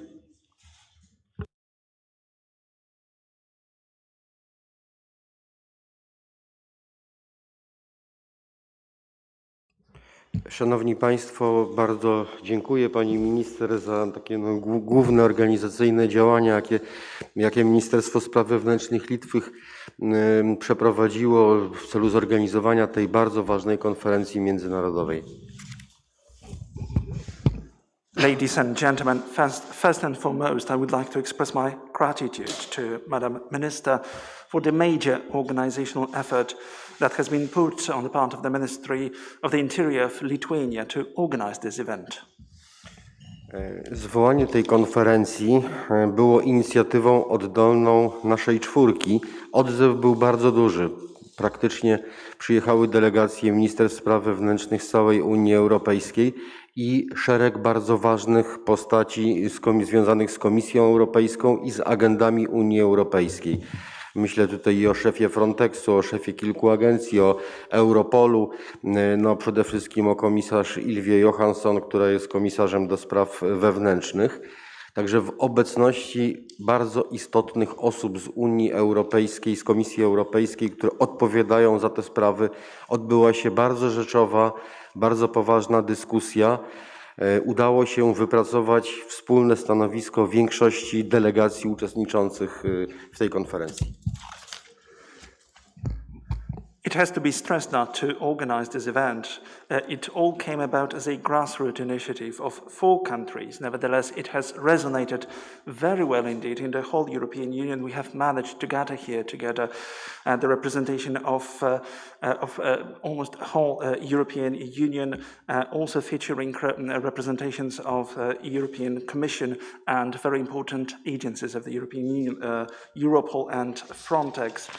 We've had Commissioner Johansson, so we've got very prominent representatives of the whole European Union, of the European Commission, who are in charge of the internal affairs. And needless to say, we have managed to develop a very solid, very robust joint statement, and we've had very fruitful discussions. Jak Państwo zorientujecie się, z treści komunikatu wynika, że większość delegacji krajowych, która uczestniczyła w konferencji, uważa, że sprawa zewnętrznych granic Unii Europejskiej jest wspólną sprawą, że instalacje i nakłady finansowe, jakie ponoszą kraje graniczne, takie jak Polska, Litwa, Łotwa, które bronią integralności naszych granic, bronią również integralności granic Unii Europejskiej, że to jest wspólna sprawa. Ladies and gentlemen, as you can read from the joint statement, it is the majority of the European member states who believe that to protect the external border of the European Union is our common interest. Therefore, we need to have investments and we have to have systems in place to do so. Most of the EU member states believe that those countries at the frontier, at the external border of the EU, that is Poland, Lithuania and Latvia, stand here for the integrity not only of their own borders, but for the integrity of the borders of the whole community. Bardzo ważne jest również wyrażone i wyartykułowane wobec przedstawicieli Komisji Europejskiej oczekiwanie ministrów spraw wewnętrznych państw Unii Europejskiej dotyczące zmian w kodeksie granicznym Schengen.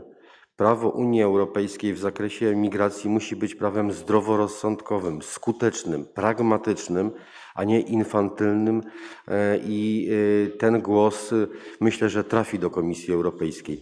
Będzie szereg spotkań w formacie europejskim w najbliższym czasie, które dalej będą krok po kroku te postulaty formułowały. Natomiast niewątpliwie to wileńskie spotkanie, ta konferencja jest bardzo istotnym elementem i cieszymy się, ja się cieszę, że tak ważni przedstawiciele Komisji Europejskiej wysłuchali głosów ministrów spraw wewnętrznych państw Unii Europejskiej. And importantly enough, there has been one voice uttered, the voice that also has been heard by the European Commission. It is indeed the expectation of the majority of the ministers of interior of the community for the EU legislation for the Schengen border code to be amended. And this has to be heard by the European Commission. We are going to have a series of meetings whereby we will be trying to have progress on this issue in a step-by-step manner. Nevertheless, I believe that this Vilnius meeting has been very important in this respect, and I'm very delighted that that the representation of the European Commission has also been here and heard this expectation. Kończąc, chciałbym podziękować, myślę, że również w imieniu pani minister i pani minister spraw wewnętrznych Łotwy za wyrazy solidarności, jakie usłyszeliśmy od wszystkich delegacji, które dzisiaj gościły w Wilnie. Solidarności i zrozumienia dla walki, jaką podjęliśmy w imię obrony integralności granic naszych krajów, ale tak naprawdę również w imię obrony granic zewnętrznych Unii Europejskiej. Finishing off, let me express my gratitude, but also I believe the gratitude of Madam Minister and Minister of Latvia for the voices of solidarity that have been uttered towards us, for the fact that we have had this battle for the integrity of borders of the whole European Union. Thank you. Thank you, Ministers. And dear colleagues, now it's time for your questions. Introduce yourself and ask, please. My colleague will take the microphone, yeah. Hello, my name is Augustas Stankevičius. I'm from Baltic News Service. I will ask my question in Lithuania for our Minister of Interior Affairs, and I will then shortly brief in English what that question is about. Ministrė, šiandien eurokomisarė Johansson pareiškė, jog apgręžimai, išstumimai tai yra nebeįmanomi ir jie niekada nebuvo įmanomi ir kad sienos finansavimas neturėtų būti finansuojamos. Tai visų pirma, aš norėčiau jūsų paklausti, kuo skiriasi iš principo Lietuvos apgręžimo politika nuo išstumimo politikos, kuriai nepritarė Europos Sąjunga, ir ar tai reiškia, kad Lietuva kažkaip keis savo politiką, jeigu tos politikos vis dėlto sutampa ir yra identiškos. Ir apie finansavimą kita dalis, ar Lietuva ir toliau sieks pakeisti Europos Sąjungos poziciją dėl finansavimo. And in English, I've asked whether or not Lithuania will pursue the financing of the external border, external fence at the border with Belarus. And second question is that our reversal policy and pushbacks are the same, and whether or not Lithuania will change its policy regarding that. Thank you very much. Thank you very much. First of all, I tried to answer in Lithuanian language. Tai atsakant šitą klausimą, reikėtų pasakyti, kad šita priemonė, kurią pradėjome taikyti po to, kai prieš Lietuvą, Latviją ir Lenkiją buvo pradėta naudoti hybridinė ataka. Šita priemonė pasiteisino, nes tai yra viena efektyviausių priemonių esant tokiai situacijai. Per visą šitą laiką mums pavyko tiesiog išvengti ir neįleisti apie 8,000 migrantų.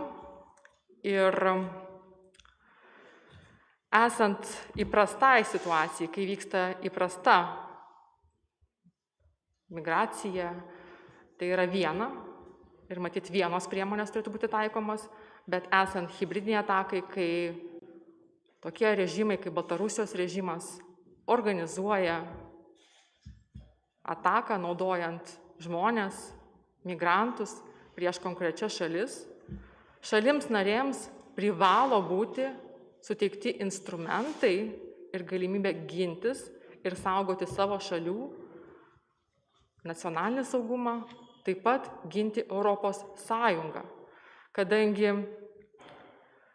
Kadangi didžioji dalis, matyt, šitų asmenų turi tikslą patekti kitas Europos Sąjungos šalis, tai tokiu atveju Lietuva saugo ir saugos ne tik savo valstybę ir savo nacionalinį saugumą, bet ir visą Europos Sąjungą.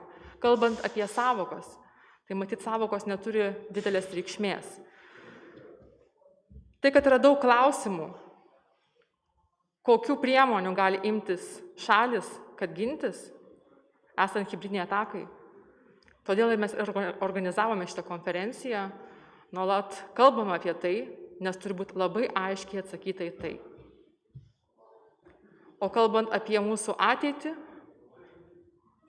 mes ginsimės ir ginsime savo šalį, ginsime Europos Sąjungos išorės sieną, nes tokia yra mūsų pareiga, kai mus atakuoja tokie režimai. Na, o kalbant apie fizinį barjerą, tai yra matyti viena iš tų priemonių, kuri yra efektyvi, nes tam, kad apsaugoti savo sienas, Europos Sąjungos sieną, reikalingi 3 komponentai. Vienas yra fizinis barjeras, antras dalykas – sienų stebėjimo sistemos ir trečias dalykas – pareigūnai. Be šitų 3 komponentų yra neįmanoma gintis ar apsiginti. Vienas dalykas, kai yra hibridinė ataka, bet šiandien matydami geopolitinį kontekstą, matydami, kad Rusijos kariai yra prie Ukrainos sienos, kad jie yra Baltarusijoje, mes turime dar įvertinti ir šį kontekstą. And now I try to explain in English. When we're talking about our protection, about our national security, the measure not allow people when we try to come to Lithuania or Europe illegally, it is effective measure. And without this measure, I couldn't imagine how we protect our border and border of EU. It helps us to prevent about 8,000 illegal migrants. And this measure is efficient, but when we're talking about normal situation, it is one side. But when we have hybrid attack, when we have such situation when such leaders, such regimes like Lukashenko use illegal migration to make pressure, we should have efficient measures to protect ourselves, our security, our national security, and security of EU. And it is the reason why we organize this conference. We should answer very clear what kind of measure we can use. Because it is not normal, not ordinary migration. It is hybrid attack. And in this geopolitical context, when Russian troops now are here, now near Ukrainian border and now in Belarusian, that means that when we're talking about physical barrier, about our border protection, we should be responsible and we should be prepared for different kinds of scenarios.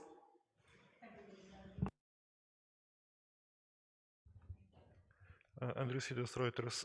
I wanted to ask the ministers about what are your proposals for amending the Schengen Code.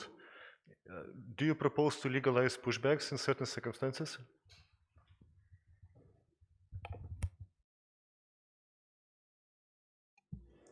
Our proposal is about that we need common minimum standards. We should have common standard how we protect our external border of EU.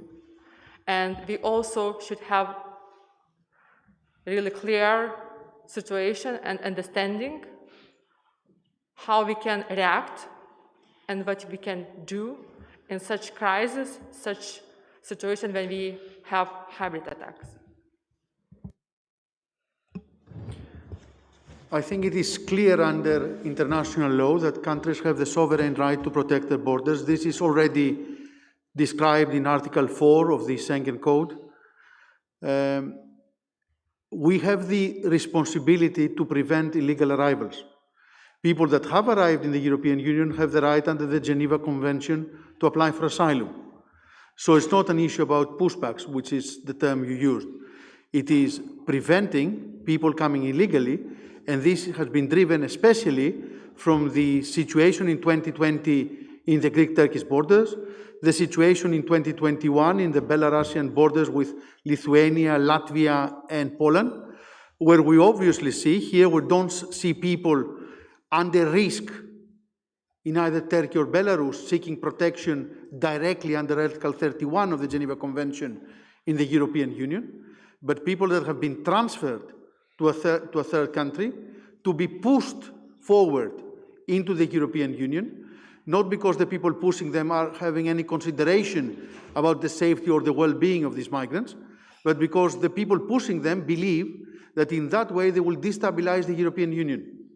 This was the topic of discussion, and this is what we are discussing today about border protection. It is clear and obvious that every action undertaken by individual member states at all times need to be in full respect of the body of international law, the Geneva Convention, and the European Charter of Fundamental Rights. One sentence, pushbacks are illegal, so we need a strong external border. That's important. Thank you. Or Minister of Poland, say it not. Szanowni Państwo, oczywiście każdy z ministrów pewnie różnie widzi priorytety w zakresie reformy kodeksu granicznego Schengen. My po naszych doświadczeniach, po tym co się działo przez ostatnie pół roku na granicy polsko-białoruskiej, widzimy, że nie można być naiwnym. Jeżeli mamy sytuację, że kilka tysięcy, bo my mieliśmy takie sytuacje na granicy polsko-białoruskiej, że kilka tysięcy nielegalnych migrantów uzbrojonych w kije, rzucających kamieniami funkcjonariuszy Polskiej Straży Granicznej i polskich żołnierzy szturmuje na granicę, to uważamy, że jest to sytuacja nadzwyczajna i kryzysowa. I kodeks graniczny Schengen powinien przewidywać takie sytuacje. Nie można temporalizować biurokratycznych procedur w sytuacji gwałtownego ataku na państwo polskie na granicy Unii Europejskiej. W tym momencie kodeksy nie przewidują graniczne takich sytuacji i my jesteśmy przekonani jako Polska, że osoby, które biorą udział w tego typu szturmach, ich jakiekolwiek wnioski azylowe nie powinny być rozpatrywane. Nie powinny być. To w ogóle powinno być poza jakąkolwiek dyskusją.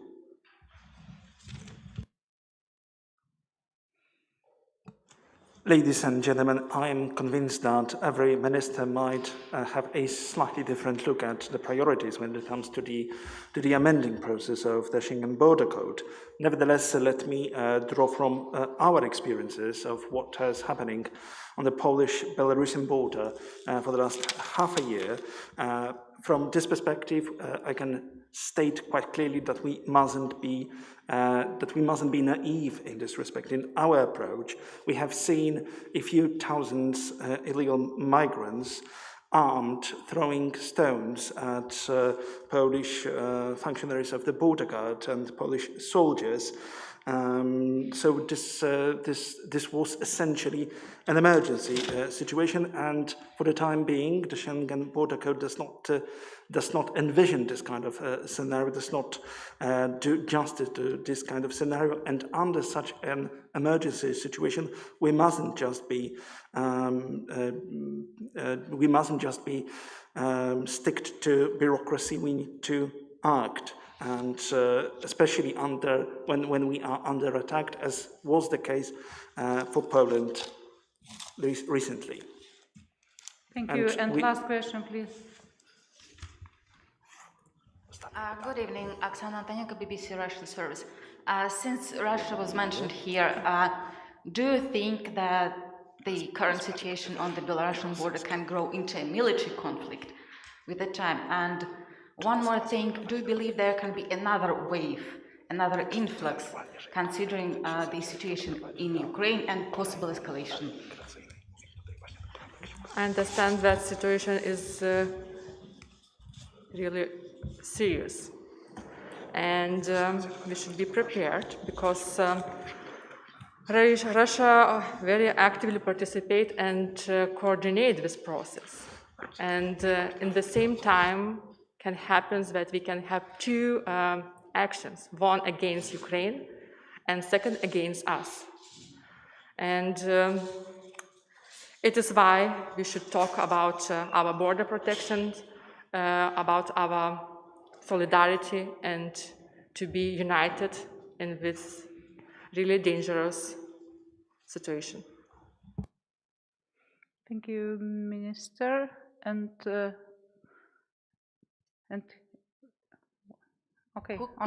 Could please I get the answer from last Poland? Question. Okay. The same question for Poland. For all? Okay.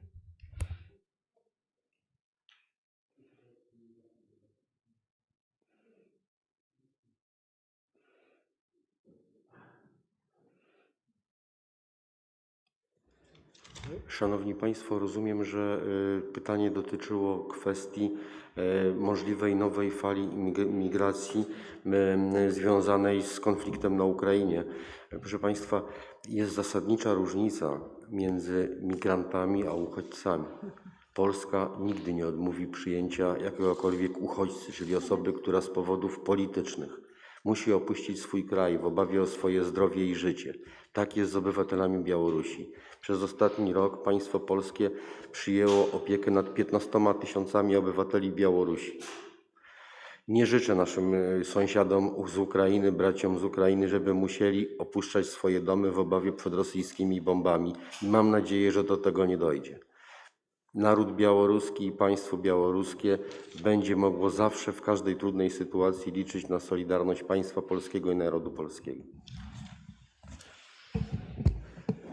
Ladies and gentlemen, we need to have here a clear distinction between migrants and refugees. The Polish state will never say no to refugees who flee their countries of origin because of political developments, because their health and life are threatened, as was clearly demonstrated by our approach towards the Belarusian citizens who we've admitted in the number of 15,000 for the last year, and I do not wish the same scenario does happen in Ukraine. I do not want our Ukrainian brothers to be forced to abandon their livelihoods, fleeing bombs of Russians.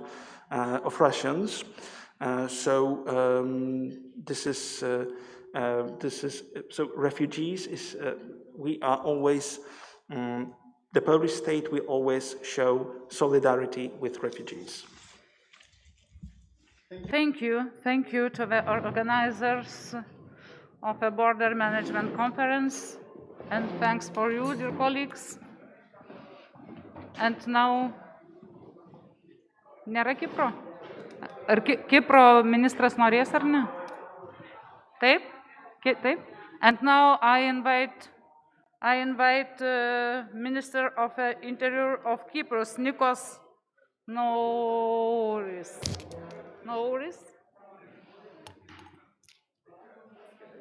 Nu tai jisai norėjo.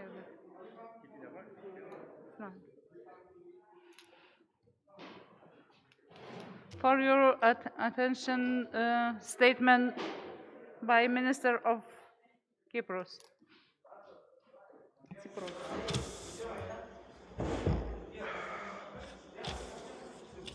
Good afternoon. Allow me first to thank the organizers and especially Minister of Lithuania, Agne, for the hospitality. And of course, I wish to thank my counterparts for giving me this opportunity to present the challenges faced by a small country, Cyprus, a country that does not have a border with other countries and that does not belong to the Schengen area, and yet we face the same challenges as other frontline member states, and this is an exceptional situation. We have seen today in practice a well-organized effort by EU member states to find ways to safeguard the security and the effective management of our external border. As a frontline member state, Cyprus, we welcome such efforts and we stand by Lithuania.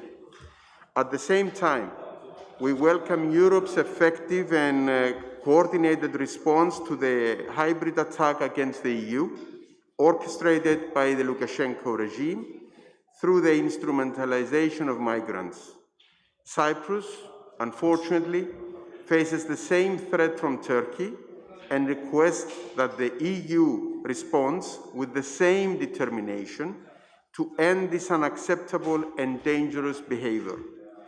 Over the past 5 years, my country, Cyprus, have consistently been the member state with the highest number of first-time applications for international protection in relation to its population size. Only in 2021, last year, the illegal arrivals amounted to 13,000 people, with more than 85% of these applicants for international protection arriving directly from Turkey or through the areas which are not under the effective control of the government of Cyprus in the island. I am pleased that my counterparts, all the ministers, understanding the problems faced by Cyprus, expressed their solidarity through the joint statement, clearly indicating the way in which the green line, which is the ceasefire line in Cyprus and not our external border, should be managed effectively, although, as I said, it does not constitute an external border.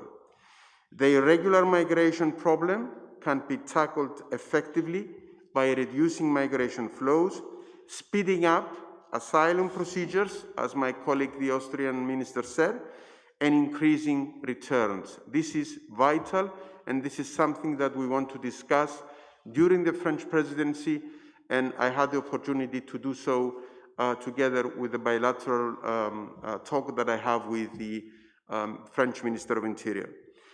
We therefore call on the EU to negotiate joint actions with third countries, supported operationally by the EU agencies, with the aim to prevent primary and secondary flows to the EU, of course, and to implement more efficient returns. This is the way that we have to treat the problem. This is the way that we have to treat migration. I once again thank the Lithuanian hospitality for hosting this event. Thank you so much. If you have any question, I'm ready to answer that. Thank you. Thank you, Minister. Thank you, dear colleagues.